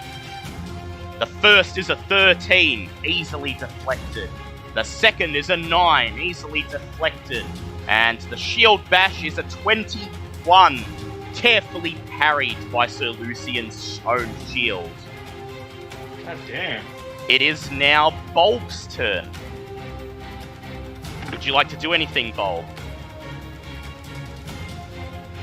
Do you guys look like you need help? Does any... Ava's taken 34 points so far. Zinhorn's down about 30 as well. I'm down to about 40. 40, yep. I'm still on 46.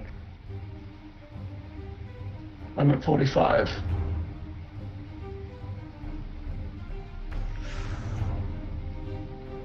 Do you guys want my help? There's another question in this.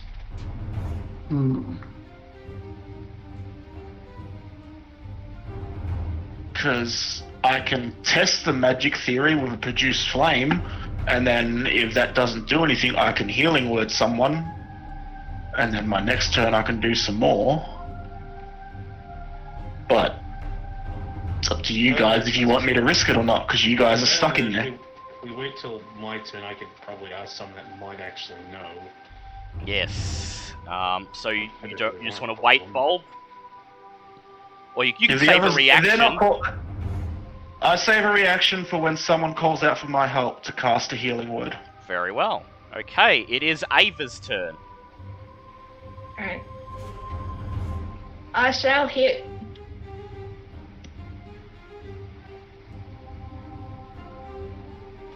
That is 15 plus 9. Yep, that is a hit. Roll for damage. Yeah. Remember, Clay Gladiator 1 is your favourite foe, so you get extra damage on him. Yeah, that's 10 plus 3, so 13. Yep, 10 plus 3, 13. Nice. Go in for your next attack. I'll do my offhand. Yep. That is 18. 18. Nice, that is a hit. Go for your damage.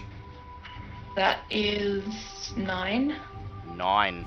Not bad. Carefully, slowly chipping away bits of clay and stone off the statue, and go in for your final attack. Yeah. And that is 14 plus 9. 14 plus 9. That is a hit. Roll for damage. That was 7. 7. Not bad. Still something. Chipping away at his health. It is Bobbitt's turn. Would you like to do anything, Bobbit? Bobbit is going to very tentatively hold Mr. Stick across her lap and just go, I don't suppose you know anything about this as far as magic is concerned. Well, as far as I'm concerned, it's not you in the arena, so fire all the magic you like. The punishment will fall on your friends. Bobbit just puts the stuff back behind her, looks at Bulbs and goes, no magic. Make a history check, though, please, Bobbit. Oh, if it's non-nat 20, I swear to God, this son of a bitch is lying to me. So, Mr. Stick did say that, but on the other hand, you know from your studies that in gladiatorial fights, it is not uncommon for a gladiator to have a patron who provides them with gifts or sponsors them in battle. Oh? Huh. Okay, I will relate that to Bulb as well and go, do we want to risk this? It is Zinhorn. I mean, I Yep. say that, but I just realized that my only actual healing spell that I have is... Yeah, it's a touch one. Touch the person, so I can't heal.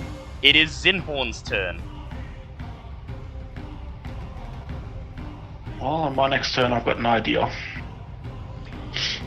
What would Zinhorn like to do? Just trying to think.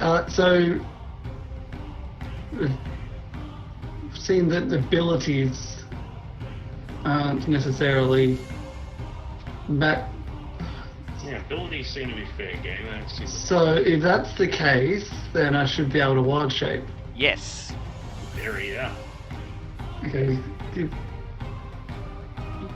There's that. What am I going to wild shape into?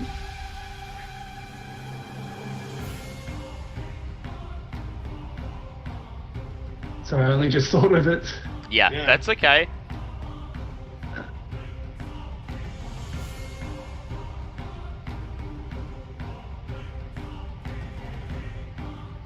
Going to go into a cave bear. Ooh, nice. Bearhorn. Bearhorn is back. Bearhorn touches his paws Bearhorn down is on the in there. dusty floor and roars. And then is going in with a multi-attack. Yep, go ahead. With the bite attack Yep, is a 13 plus 7. 13 plus 7, that is a hit. And that is a... Come on, pick up your D8. That is 6 points of damage. 6 points of damage. Nice, And go ahead then- for another. Claw attack is an 18 plus 7. That is a hit too. And that is 2d6. Let's go with that one and that one. God. That's 3 ones I've got in this round. Aww. That is Man. 7 points of damage. It's okay, better than Bearhorn nothing. just takes a swipe at the clay gladiator and slashes a cloud of dust off its body. Please like to go into jail. It is Sir Lucian. Yeah, put those dice in jail. Okay. Lucian's turn. I'm just gonna make 2 attacks at him. Yep, go ahead, roll to hit with them. Remember, add 11 to anything you roll. It's just brutal. Alright, that is a 3. What's the DC for? So they've got an Is it armor 15? class of 17. Oh. Okay, I didn't realize. 16 was the number I got. Okay, well, your That's next attack. definitely a hit. Yep. What did you get on? Yeah, your second one's definitely a hit. Go ahead, roll your damage. Oh, that was my first one. Oh, Sorry. yep. My Yep. first one was a 16. Oh, Yep. 16 plus 11. So Oh, yeah, 16 that plus big 11. Oh, yeah, that's definitely a hit. 27. Roll your damage and add 11 to whatever you roll. Ooh, okay, that's first one's 12 points of damage, and then for the second hit. Yep, go ahead. Alright, for the second hit. That is that's a 27 again. Ooh, nice. Go ahead, Yeah, roll sure. your damage. And enough for the hit. Okay, and that's 14 points of damage there. So 14, 12, 26. Wanna chuck a maneuver on there? Or not a riposte, freaking. Or a goading attack?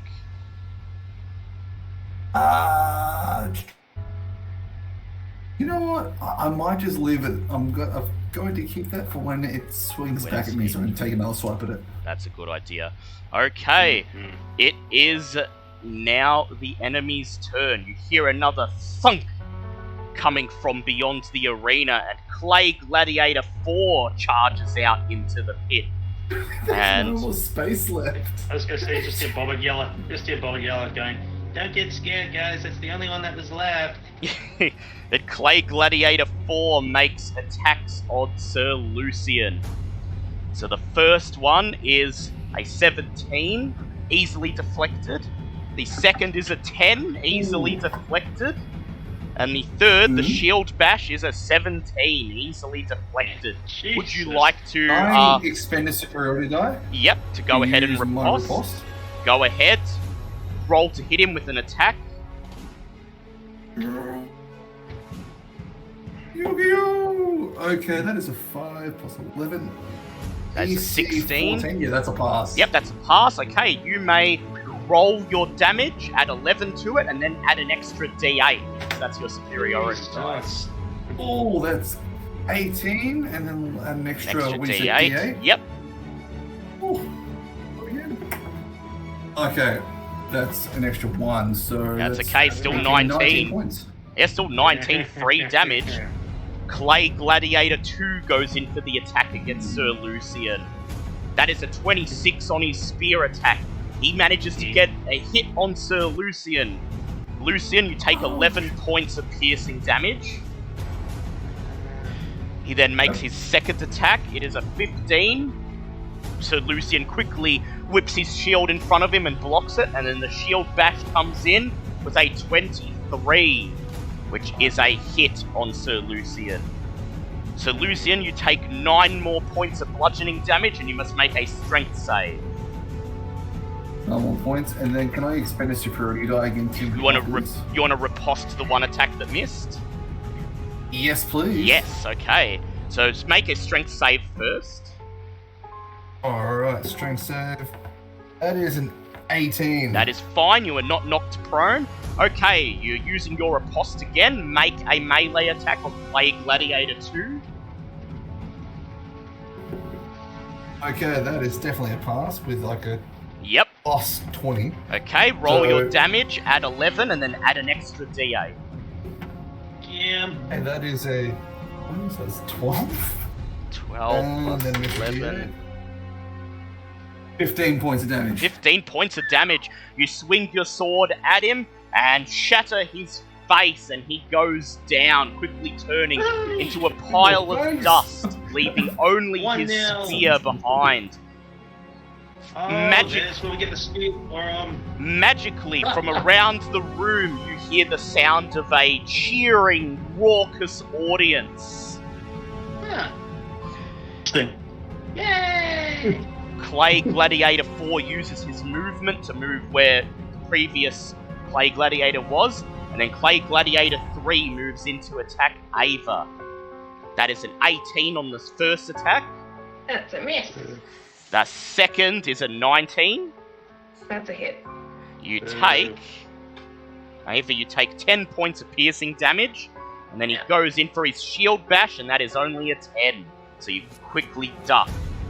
Clay Gladiator 1 moves in to attack Zinhorn. That is a 12 on the first. Does that hit Bearhorn? That does hit Bearhorn. Bearhorn has a 12 AC. Ah, so Bearhorn takes 17 points of piercing damage. Ouch. Then comes in for his second attack. That is a 16 and hits Bearhorn, who takes another 10 points of piercing damage. And then he squares his shoulders and charges with his shield. And that is a nat 20 on the shield bash. Stop beating up a bear buddy. Bearhorn takes 30 points of bludgeoning damage and must make a strength save, DC 15, to avoid falling prone. Come on, Bearhorn. And that one. That A 4-1 out of 4 dice. What is going on? Yeah, that one goes into Also- jail too. That would be I'm losing dice by the second, and I'm back to. If I'm going off what this says for its hit points, I am back to Yep. Zinhorn. So he knocks you out of Bearhorn form and you turn into Zinhorn, who just lies sprawled prone on the ground. It is That now did save me like 50 something points of health. yes. It is now Ava's turn. Alrighty.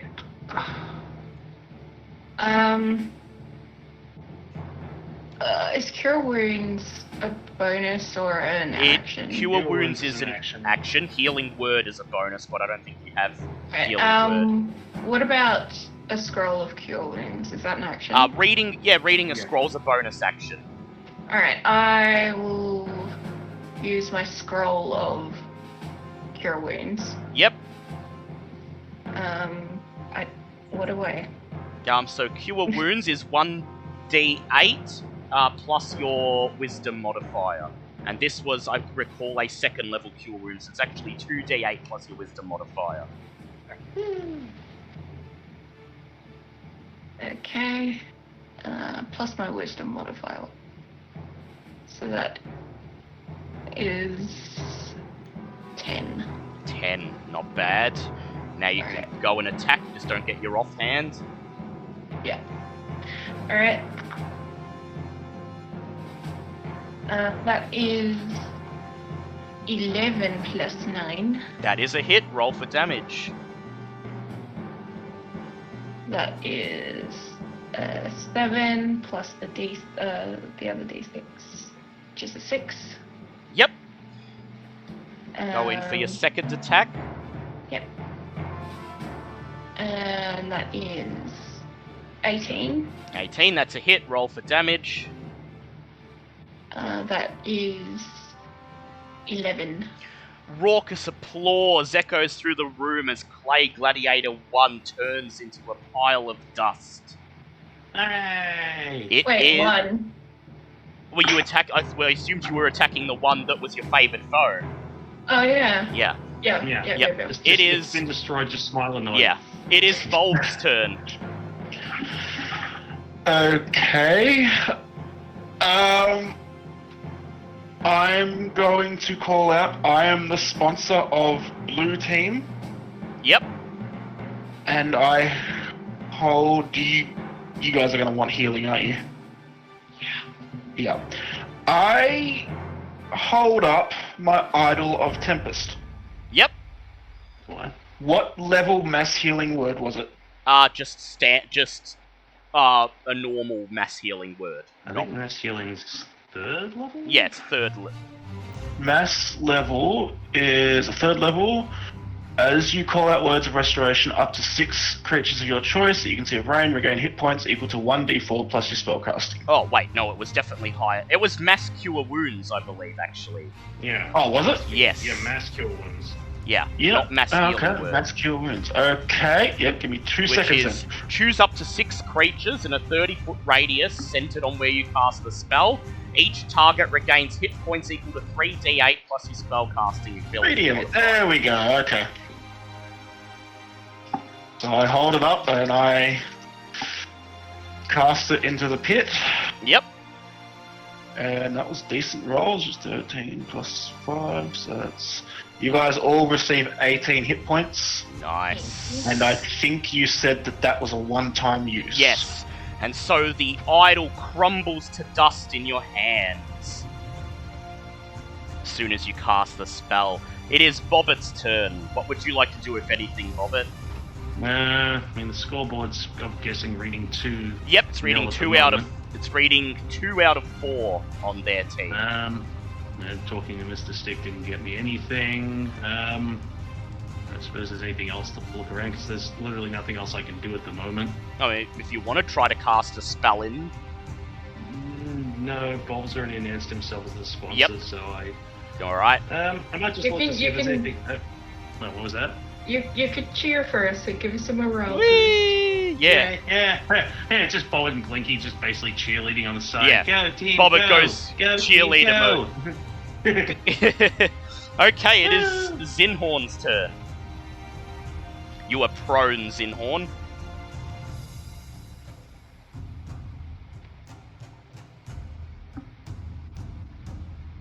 Hello? Oh yeah, Yeah. Zinhorn muted. Oh, yep, there Sorry. we go. Yep. There it is. So you may use your movement to climb up to stop being prone. Yeah, gonna Yep. stand up since I don't really need to move anywhere. Yeah, that's true. Unless you want to get Clay Gladiator 4. No, I'm just gonna go for number Number 3 3, right in front yep. of me. And go back to good old quarterstaff. Alright, go ahead, roll to hit him. That is a 9, so no, that does 9, not hit. unfortunately you do not. Dunk. It is Sir Lucian's turn. Yeah, no. Let's do this. I'm gonna swing at Gladiator 4. Go ahead, roll to hit him. Alright, that is a nat 20. Oh! Okay. yeah. Great weapon Roll, master. roll at plus 11 and then double it. Okay, let's I hereby declare Solution as the MVP. Yeah. I was trying to say. I believe he wins for today. Just Wow, needed that's to give him a like- magic sword. Yeah, let's that do was a this. good That idea. is a 4, so that's what, 15? So it goes to 30 points. Oh, Jesus. nice. Okay, and you still get your Yeah. next attack. Oh, good. Yeah, Alright. you hit him so hard with your sword that there's just a big chunk of clay missing in the chest plate. Oh, yeah. Give me friggin' big ass Oh, size that is sword. Was a good 11, idea. 22. Yeah, That's that is a pass. that is a hit. Roll for your Okay. damage again. Roll and add That's 11. 15 points damage on top. Nice. 45 in a 45. single turn. Amazing. Damn.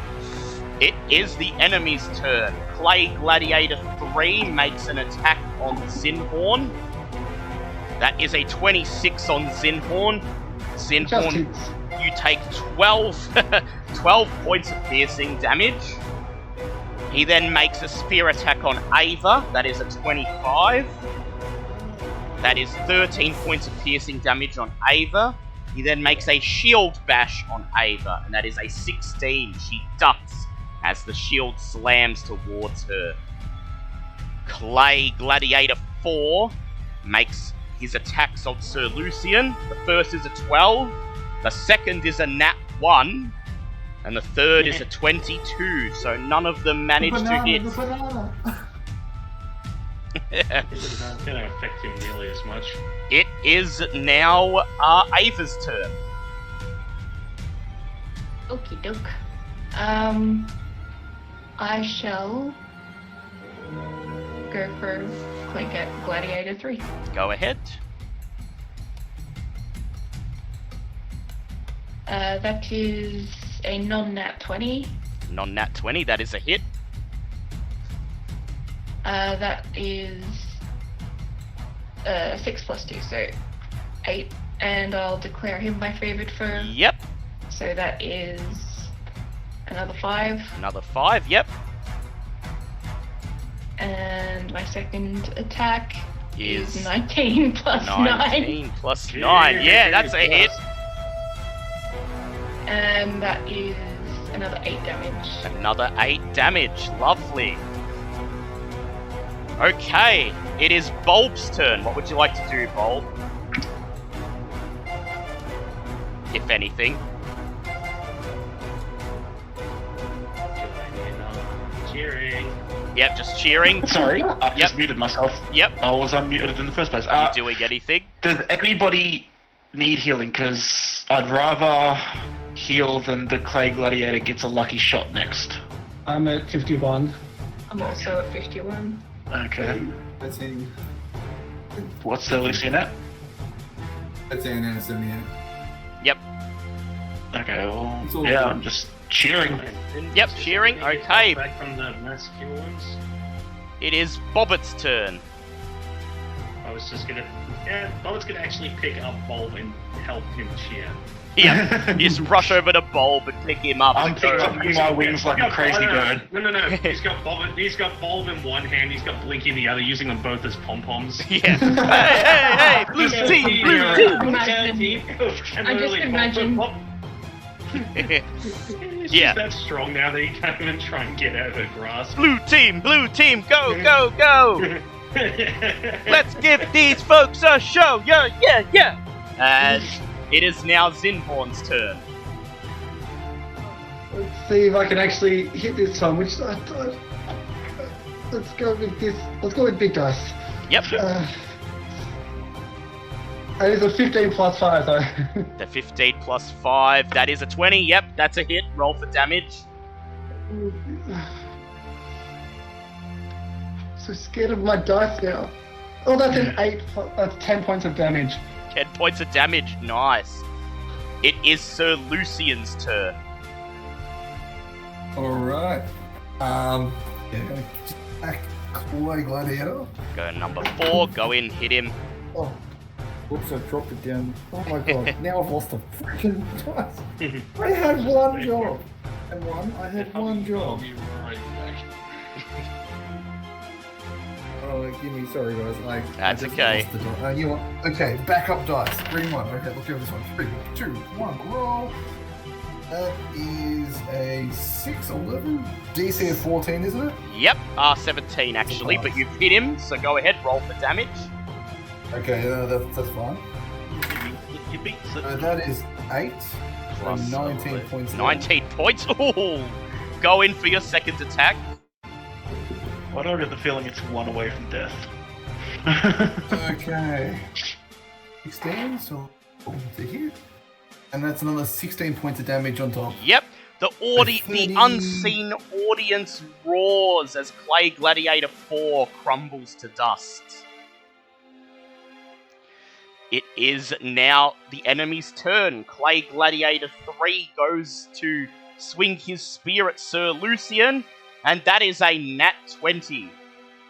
Does Sir Lucian have anything to nullify critical hits? He does. Actually, I do. So would you like to nullify that critical hit? Yes, I'd like Sir to use... Lucian, Oh, hang without... on. Yep. No. It's only if he misses me. Oh no, hang on. Damage. No, you've got your adamantine Yeah, armor. parry. I can use Yeah. parry. Well, no, you've got your adamantine armor, which will just turn it into a normal hit. Once per encounter. Okay. So, that'll be 20 points of piercing damage. 40 if it was a critic. 40 if the critical damage got off. Yeah, which Sure. would have been a very Can either I dead spend or a hurt superiority version. die? Yeah, you can. Do you want to try to parry it to reduce the damage? Not so much, but no, I have to use a riposte. Yeah, no, riposte only Yeah, I works might if just it use a misses. parry. Alright, so go ahead, use your reaction and spend your superiority die. Roll your superiority die. Alright, that's an 8. That's an 8, so you actually only take 12 damage instead of 20. Nice. As you parry it, Oh reducing shit, it I by didn't 8. realize I'm on 13. I've got 1 HP. Oh, Jesus Christ. It then swings its spear at you again, rolls an No. 11, and then goes in for its shield bash, and rolls a 10. So Lucian is still up. A hushed Now I'm silence. gonna go for the riposte. Yeah, go ahead, go for the riposte. Spend your last. It's one of your last If you take out this superiority last die. one, Make Oh, a roll to hit him. Alright. Rolling to hit, that's a 7, so I'm pretty sure it's a That's a hit. hit. That's an 18. Yep. roll your damage and add your d8 of superiority dice to it. I've got a 1 on that one, so 1, that's 12, and then that's another 4, so what? 12, 16 points of damage. 16 points of damage. The audience applauds thunderously and cheers as Clay Gladiator 3 is crushed into dust, already weakened from Ava and Zinhorn's attacks. Oh, Did he kill 3 out of 4? He did. yeah. I was gonna say, or you can Wow. get. No, I actually have a cheer for this now, because I got bored while we were waiting, while I was sitting around doing nothing. Just get Bobbit up, still holding both Blinky and Bob in her hands, going, "Who's the pompous noble who will fight for you and me? SUCTTL, scuttlebutt, scuttlebutt, scuttlebutt. Bob, join in."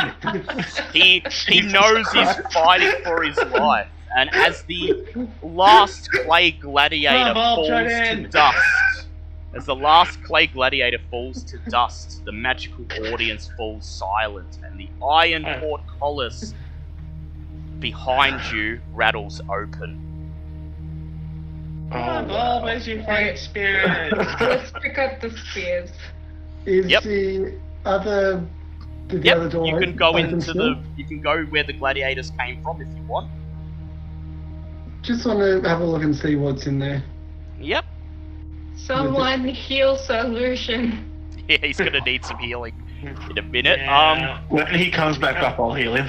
Yep. Well, if he doesn't, I will. I'm Both strong. of us can. Yeah. He's So- like just standing there going, "I won." Fine. So Zinhorn, this hallway contains 4 cramped cells behind iron bars. The bars have slid aside as if some unseen force opened the door. The cells are all empty, but you notice a wooden chest lying pressed up against the northernmost wall. Mhm. Remembering all that we know of it in regards to. Who has Mage Hand? I do have Mage Hand, but I'm just How trying. about we do the smart thing? We do the thing with the spears first, then we decide to just. I come out and I tell the others what I see. Yep. And then the rest of you pick up the spears. Zinhorn using mage hands to carry an extra spear. To come down. I assume it's safe Yeah, to it's safe to come down. It's safe to come up. Yeah, well, Bobbit will help with that at least. All right. So Bobbit leaps down, grabs a spear, and then climbs back out. And you each go around and insert a spear into the hands of the statues.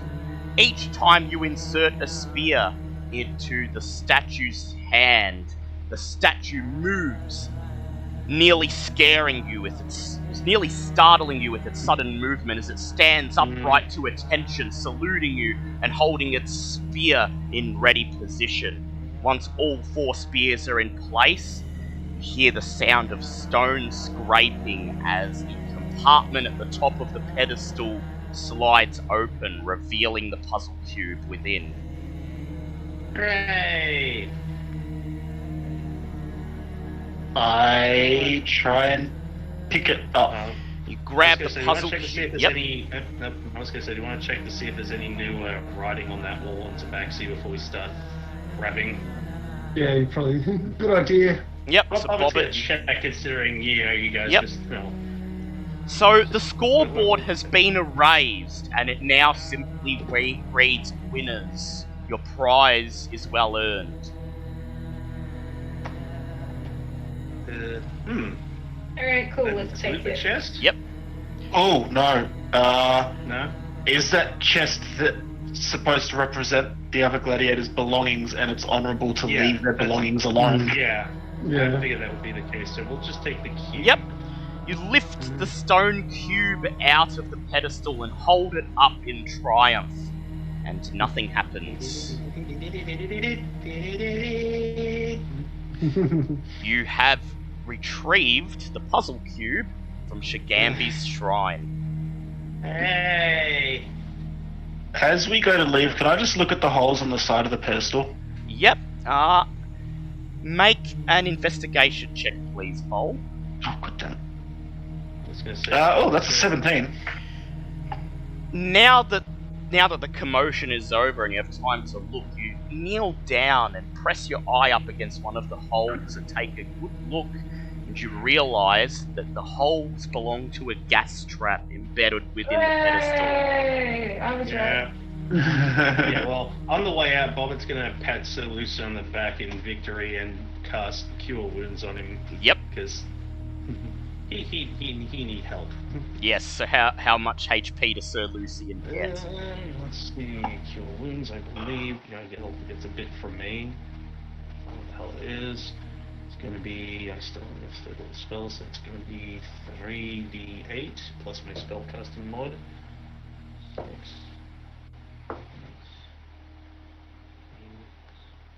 So, Bobbit gives him 19 health back.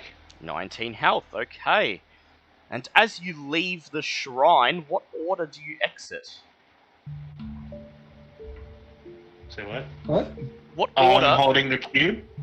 Yep, so you're gonna exit. I exit last. You exit last, okay. So who would like to head out first? I mean, Yeah. Bobbit can, since Bobbit's the only one that hasn't taken. I'll follow Bobbit. Yep. So Bobbit comes out first, and then Zinhorn, and then Ava, and then Lucian, and then Bowl. Bobbit, as you step out through where the stone slab used to be, you hear terrible growling, mixed in with hisses of angry snakes. And the two Kamadans come out of hiding, looking at their new prey. Please roll for initiative. But we won! We didn't do anything wrong! 17 again. 17, 21.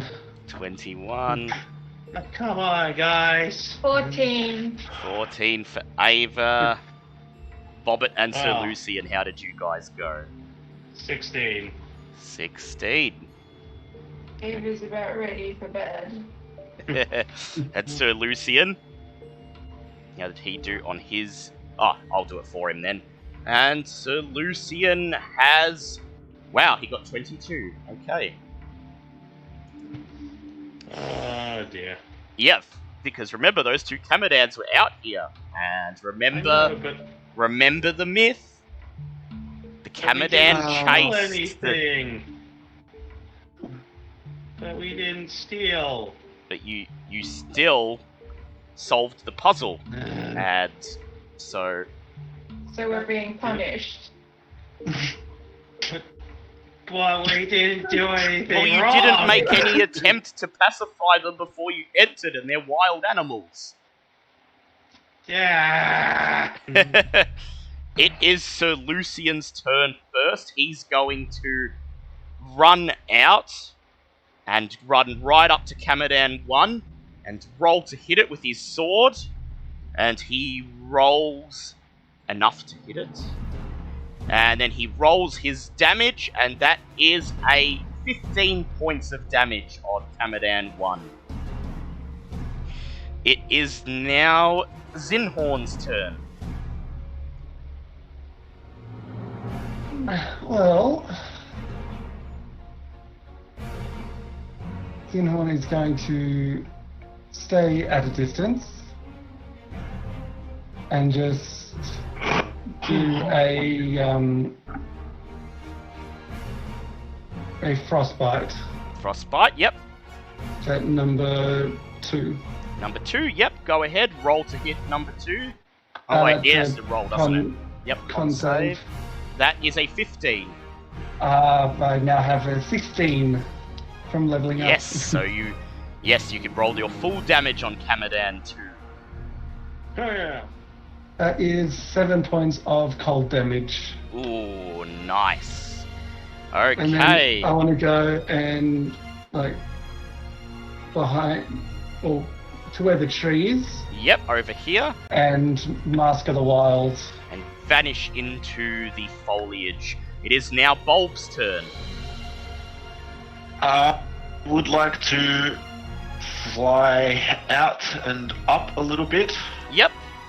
and use my Mask of Animal Friendship on... Is it just one animal that I can use it on? Yep, you may go ahead.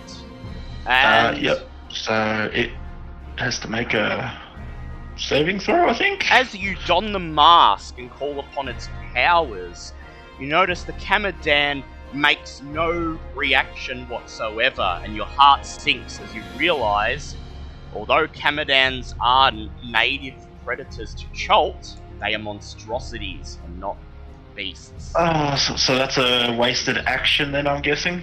I'll allow you to make another action if you like. Thank you. Fuck. Yeah, something like that. Fuck it, I'm gonna use my last 3rd level spell slot and conjure 8 wolves. 8 wolves, yep, 4 for each one. Yes, please. Or as many as can surround it, considering there's walls and Yes, stuff. that's... So, Alright, I'll just grab... Oh, that's not that bloody big. Okay. Wolves 1 to 4. And yeah, that'll do. wolves. And wolves. And just tell them all to attack. Attack! Very well. Yeah. At the end of your turn, wolves 1 to 4 go in to attack the Kamadan. 2 of them hit. So they all attack with advantage. Yep. So 2 out of wolves 1 to 4, 2 of them hit. So you may go ahead and roll their is attacks. 2d4 each. Okay. D4s are so hard to pick up. It's a problem. Okay, so that's 5, 6, 7. Geez, that was 3 1s in that roll. That sucked. Yeah. 7 plus 2, 11 damage. 11 damage. Okay. That is a nice amount of damage. The wolves 5 to 8 move in for the attack on Kamadan 2, and 3 of them hit. 3 of them hit. Awesome. So that is a bit better. 2, 4, 7, 8, 12, and then I need to roll 2 more. 12, 13, 14. Fuck off. 16 damage. 16 That was a lot of damage. ones. Nice. Again. Better than nothing. Yeah, better than nothing. It is. Yep. Then I have a bonus action, and is Sir Lucian still quite hurt? He's still quite hurt. He's on 20 health right now. I will use a 1st level healing word on him. So that is 1d4 plus my modifier, which is... I moved that by accident. So that 6 health. 6 health, so he's on 26. Nice. Okay. Kamadan 1 roars and opens its mouth, releasing a cloud of sleep gas. I need everyone to please make con saves. That includes if you can't be put to sleep. Yes. Even though they can't see you, Zinhorn, they're still breathing the gas in 30 feet cone in your direction, so you'll still inhale it.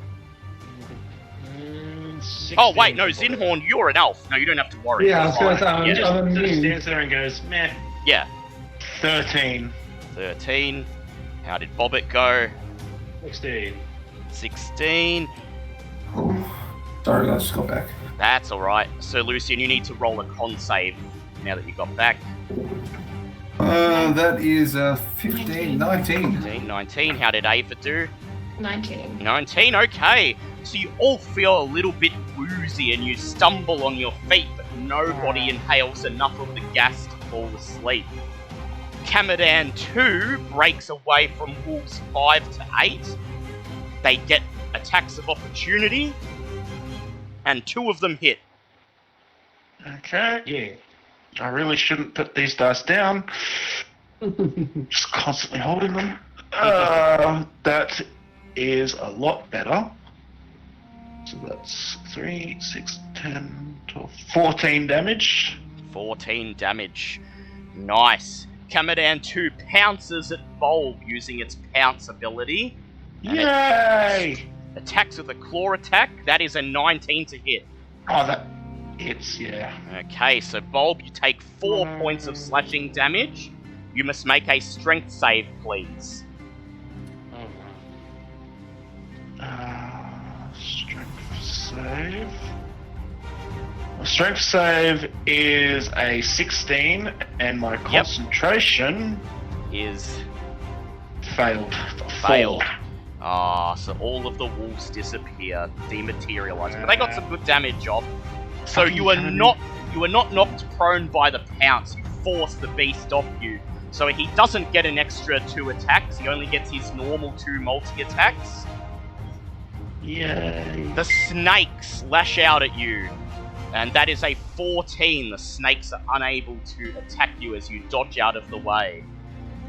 Yay. Kamadan 1 runs past Sir Lucian, drawing an attack of opportunity from him. So Lucian would have got an attack of opportunity on the second one anyway. On the Kamadan 2 as well. No, because it went like this. Didn't directly move into this square. Where did it? Wouldn't it have had to have Oh gone yeah, like it would have. Yeah. Okay, yeah. So Sir Lucian, you get two attacks of opportunity. Hey. Alright, let's Swing, do you this. mighty warrior. Still dying from 1 HP, but you know. No, you're at 20. Yeah, you're at 20. Yeah, you've been healed up. Okay, Yeah. that is a nat 20. Oh, okay. Roll your damage at 11 and double it. So Lucian is most adequately taking MVP for the day, no questions asked.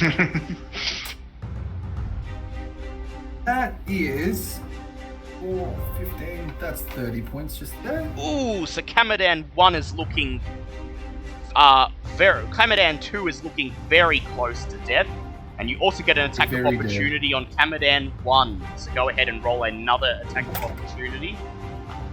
Oh, another nat. No, I'm kidding. That's 24. 24. Okay, go ahead and roll to hit at 11. Oh. Richard years old. Oh, it's hard being OP as shit. You know, in his most selfish state. Okay, that is 13 points of damage there. 13 points, nice. Okay, Kamadan 1 uses its pounce on Bobbit, going in for a claw attack. That is a 23 to hit. Oh no! Bobbit, you take 8 points of slashing damage, and you must make a strength save.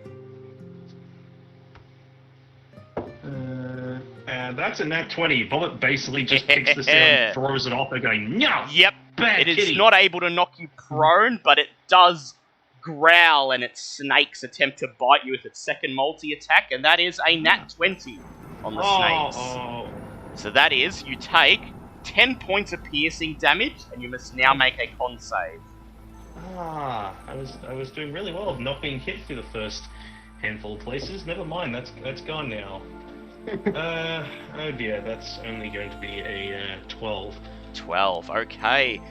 You take 27 points of poison damage from the Kamadan snake venom as it courses through your veins. Ow! It is now Bobbit's turn. Ow! Just a lot of ow. I'm still working out how much health I just lost all until. Jesus, well, that's great. I was on full health at the start of this thing's attack. I'm now at less than half in one go. This thing sucks. And you were complaining about not getting to do anything? No, this is the opposite of what I meant, you bastard. You know it. I meant help, don't get the shit kicked out of me in one go. Okay, no, I can't use Burning Hands because Sir Lucian isn't within the line of fire. That's not a good move. Oh, I mean, as long as it doesn't kill him. I'm not risking that. I'm not being the one to friggin' knock him out. That's bad. And yeah, Sir Lucian, Remy got a cure off in there, so you're now at 26, yes. I'm just gonna launch off my Eldritch Blast because I don't really... Yep, at which one? Stuff. The one that Sir Lucian bodied, Kamadan 2? Yeah, Kamadan 2's hurt. I'll damage that one first and see how I go. Yep, you sure you don't want to do a melee attack? Would that potentially deal more damage than No, because No, Eldritch okay, Blast, not I get yet. 2 Yeah, shots off. that's yeah, right. Only, So Yeah, go ahead, yeah. roll to hit. That's a 14 plus 7. 14 plus 7, that's a hit. Roll for damage. That is... Well, that's a 10. That's 14 points of force damage there. Actually, it's 15 because with the force thing, I always forget when I use that. The first time I hit something with it, I get that extra 1 for force damage. Yes. So it's 15 points of force You damage. blast Kamadan 2 and it falls over limp. The snakes giving one last hiss before they die. Or just stares daggers at the other one, going, "Your turn, Mr. Bad Kitty." And that's a nat 20. She's pissed. Oh, okay, go ahead, roll and double the damage. Oh, well, that's gonna be fun, and that's. She's 9 plus making 4. her dinner. Yeah, Bobbitt's gonna eat this son of a bitch. Gonna be spicy kitty. And that is 9 plus 4, which is 13. Doubled is 26 points of force damage. And Kamadan 1 goes down, Oh, blasted thank goodness. across the courtyard by your Eldritch Blast. Bobbit literally roars in victory. Bobbit roars in victory. Combat appears to be over. Appears to be over. I hate when you say shit like that. always say that. I know. Zinhorn comes out of his hiding spot and does a level 1 healing word on Bobbit. Yep. Inborn, you're in there the whole time? Poison hurts. What is it? So now that D4. now that you have the puzzle cube and the Kamadans have been dispatched, would you like to leave the shrine, or is there something else you would like to do? One last thing. That is 8 points of healing to Bobbit. Hooray! Somebody's getting these stupid things. What time is it? You look up and you see the sky starting to be tinged very slightly red. It's about maybe 5 in the evening. Guys, do we One- think we could potentially make this a campsite? Like, put the door, Yeah, pop if the you door want up to. slightly, and like camp inside it? Yeah? Because there's only one way in. Sounds good. Yes, but at the Assuming same the time, Red if they Wizards decide don't turn to up come, here. Yeah, that's the only downside. I didn't hear what either one of you said then. Oh, yep. I was going to say, assuming the Red Wizards don't decide to come here to get the cube. Yeah, but the thing is, they could come across us wherever we sleep. Yes, that is true. Especially And if we camp in their old camp. At least this place only has 1 point of entry. Yes. I mean, you're not wrong. Can't argue with that logic there. And as long as we keep watch, someone sits at the doorway or something. Yeah, plus, we still have the tiny hut as well, which would help. And spike growth. And spike growth, yes. We Yeah. have options. So it's just, this seems to be, as far as I can Safest tell, place, the yep. closest place that has the most shelter. Yep. As long as somebody skins the Canadam so Bobby can eat one, then I don't care what we do at this point. I can attempt to do that if you like. Yes, make a survival check, please. It's dead. Bobbit wishes to feast upon it to the spoils of war. Yeah, Bobbit, that is a 22 for survival. Yep, so Ah! you take the cat's pelt away, and you now have a grand looking leopard's pelt that would look handsome turned into any sort of clothing. But more importantly for Bobbit, the meat is now gleaming in the setting sun. Bobbit just literally grabs the entire thing and just starts dragging it back into the temple just by the snake tails. Can I? Bobbit, Yep. what are you going to do with that thing? Just looks back like and just goes, "Eat it!" Like it's the most obvious answer in the world. But just keeps walking. Can I? Zinhorn looks confused, puzzled, and Concerned? Yeah, concerned. concerned, yes. Can I have a look at the other corpse and see if I can harvest whatever organ makes us sleep? Yes. Yes? You can do that with this one as with my one as Well- well, just as long as I get the meat. Yeah, well, you can make One of the corpses then. you can make 2 survival checks, please, for Oh, one shit. for each corpse. Okay, let's... Can Ava help me? Yeah, Ava can help you. Okay, so the 2 blues are one corpse, 2 greens are the other corpse. Let's go. And was on the 2 pillars, was there the image on both of the pillars? Yes. Did you say nature? Survival. Survival. That's okay. That's a wisdom anyway, so that's +5. So that's a 19 and a 16. 19 and a 16. I should Lovely. have done.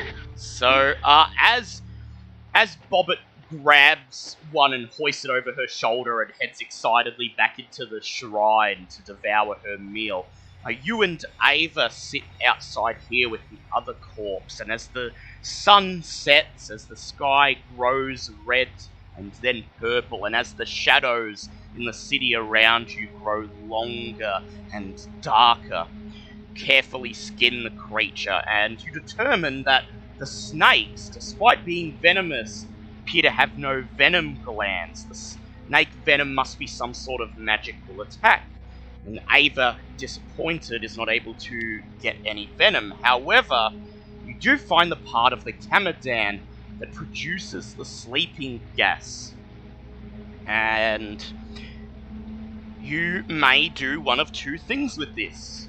You may simply use it as it is, pull it out, and hurl it in battle.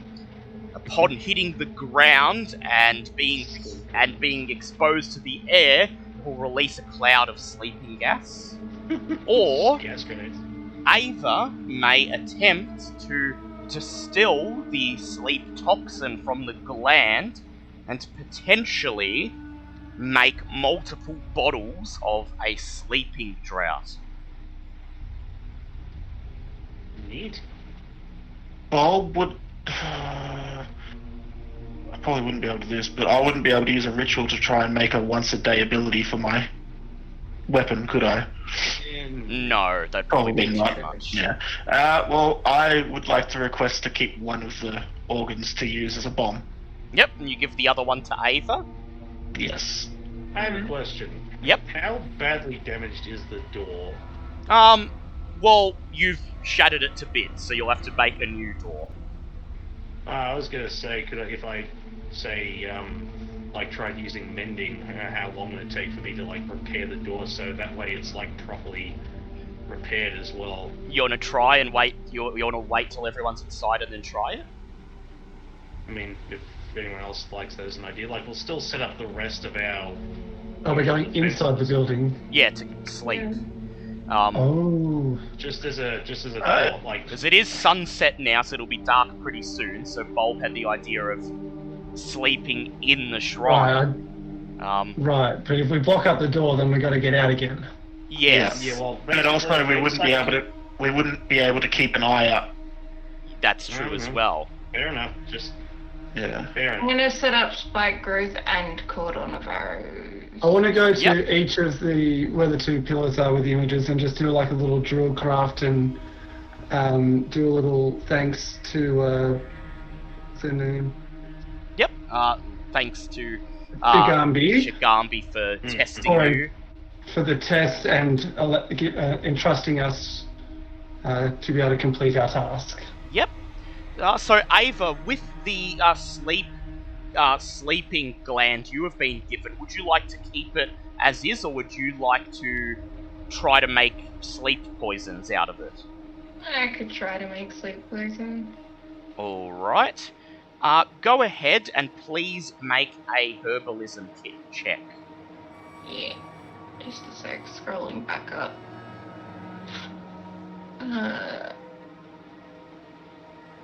That is 18. Okay. So you manage to distill the toxin within the gland and make 3 bottles of essence of ether. Essence of what, sorry? Essence of ether. E-T-H-E-R. A creature subjected to this poison must succeed on a DC 15 Constitution saving throw or become unconscious for 8 hours. Be good against a pile of lizards. The creature wakes up if it takes damage or if another creature takes an action to shake it awake. So after about an hour of just poking at the gland and extracting the toxin, dropping it in little test tubes, mixing things together, you end up with 3 bottles of Essence of Ether. Alright, can I use that on arrows? Yes, you can dip your arrows in it if you like. Like, You just something to keep so in it'll mind. take an action in combat to dip your weapon in it, but then it'll last for the remainder of that encounter. Okay. So before you all retire into the shrine, would anyone like to check the ruined cart that the Kamadans were using as a nest? May as well. Actually, Yeah, may as well. Well, you guys do that. Bobbit is pretty much going to finish her meal and then just set up the usual defenses. But yeah, it's basically a case of Bobbit has meal, Bobbit eat now. When's our next long rest? Yeah, well, this is going to be a long rest, so... Alright, cool. Are we near the end? Yeah, we're ending now. Alright. So, I'm you... dying. Yeah, I know, I can tell. Good. My voice is getting hoarse, so that's why I'm ending. As you approach the ruined cart, you begin to hear the sound of what sounds like cats meowing. Oh, there's babies. Oh, damn it, why wasn't I with you guys? Damn. Yeah, well. And you step closer to the cart, and there, hiding in the shadows underneath the overturned cart, you see 3 Kamadan cubs, each one about the size of a large house cat. At the moment, they appear to be all cat. The snakes have not yet sprouted. And, Bulb, according to your knowledge of nature, you know that the snakes won't sprout for at least another 6 months.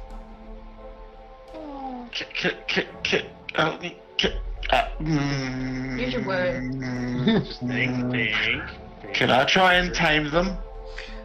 Please make an animal handling check. Good thing I'm not there for that one. Yeah, can I assist with You that? want me Yeah, there for that. Zinhorn can assist. So I've got proficiency. Oh, of course you have efficiency. That makes sense. Yeah, this is while Ava's making poisons, though. Okay, okay then. I'll do it with advantage because Zinhorn is helping. Hey, that's an 18 plus 5, so 23. It's an 18 plus 5, 23. Okay. I will start producing good berries. You carefully approach the cubs, and they look at you warily, but you make a soft clucking noise as you approach them, and they stop meowing and fall silent, just staring at you with wide eyes. You snap your fingers and hold out your hand, offering them good berries, and they sniff the air. And then a few moments later, one of them crawls forward, sniffs the good berries in your hand, and then pours one of the good berries out onto the floor. The Kamadan cub takes the good berry in his mouth, and then retreats back into the litter. You continue making the clucking sound, and you hold out your hand forward, showing them you mean them no harm and that you're offering the good berries. And then over the span of the next 20 minutes, each of the cubs slowly makes its way forward, retrieves a berry, and slowly chews on it while it watches you from under the cart. They appear to have accepted you as not being a threat. Would you like to leave them in the cart, or would you like to coax them out and bring them into the shrine with you? I would like to try and coax them out into the shrine. Yep. You hold out some more good berries, wait till they're finished, and they look up at you with good berry juice staining their feline faces. And you raise your voice in a falsetto. Come on, as you hold out the good berries. And one by one, the cubs stretch and stand up, and walking on all fours, they trot out from under the cart and begin to follow you. It's only made more adorable by the fact that they're pretty much the same size as Bulb. Yep. Yeah, That's, I'm like just taller than them. You and Zinhorn lead them into the shrine proper, where Sir Lucian, Bobbit, and Ava look up at you. And do any of you have any reaction as you see Zinhorn and Bulb enter the shrine with 3 Kamadan cubs happily trotting behind them? I mean, Bobbit probably would notice if she wasn't fixated on eating its parents. Yeah, on eating its parents. There's no better way to describe that, unfortunately. Yeah, just as you Ava feels bad for the babies. Ava feels bad for the babies, and as you see them come in, Ava, you just get up and stand in front of Bobbit to block off Bobbit's the grizz. Kamadan pelts? Yeah, you've got the 2 pelts from the parents. Okay, yeah. And Ava just stands in front of Bobbit, shielding his grisly meal from view of these Kamadan cubs. Yeah, shielding her grisly meal from the view of these Kamadan cubs. Bobbit ate this. Bobbit Bulb, you take off your cloak and you lay it down on the floor in front of the pedestal that contains the puzzle cube. And you lead the 3 Kamadan cubs over to it and place the remainder of the good berries down on your cloak. They make their way onto the cloak and slowly sniff the good berries, nuzzling them with their noses, and then all 3 of the cubs begin to loudly purr as they begin kneading the cloak and slowly drifting off to sleep. Aw, it's cute. We have one. And so you have acquired 3 Kamadan cubs who appear to be your friends, at least for now. Yay! I'm eating their parents. At this point, Zinhorn and Ava, you both realise that you've never actually heard of anyone managing to domesticate a Kamadan before. And so, Hey, it's good luck to have a cat on a ship. and so, as Bulb just settles down and puffs his feathers and lies down next to the Kamadan cubs, going, "Oh, look at the little cats!" Oh, you just exchange a furtive glance at each other, wondering what could possibly go wrong. You just hear Bolt from the other side of the place going, "They try to hurt him, I'm eating them." Dibs! And that ends today's session. You get a long rest, Hooray! and thank goodness. you each gain a inspiration point. Woo! I'm back up to 3. Yes. Ah, You make the necessary preparations to keep an eye out in case anyone approaches, but you end up being fortunate this night as nobody approaches the shrine. No red wizards, undead, or Yuan T threaten you. huzzah. As the session ends, you have claimed 2 of the 9 puzzle cubes, and I will let you know that the red wizards also have 2, Hooray! leaving 5 more to be found. But we don't know that. I would They like. can't just magically work around not having 2 now, can they? No, they would probably need more than 2 to be able to. They'd Yeah. probably need at least need like half five. of them. They'd probably need at least 4 or 5 to be able to think of a Yeah. magical means of accessing the tomb without the other cubes. But you Well, will heroes- need all 9 of them because you do not have the arcane knowledge and training of a red wizard to bypass such a thing. Sounds like a challenge to me. And so, next week, the race for the magic puzzle cubes continues. Who will be the first to get them all? Our heroes or the red wizards?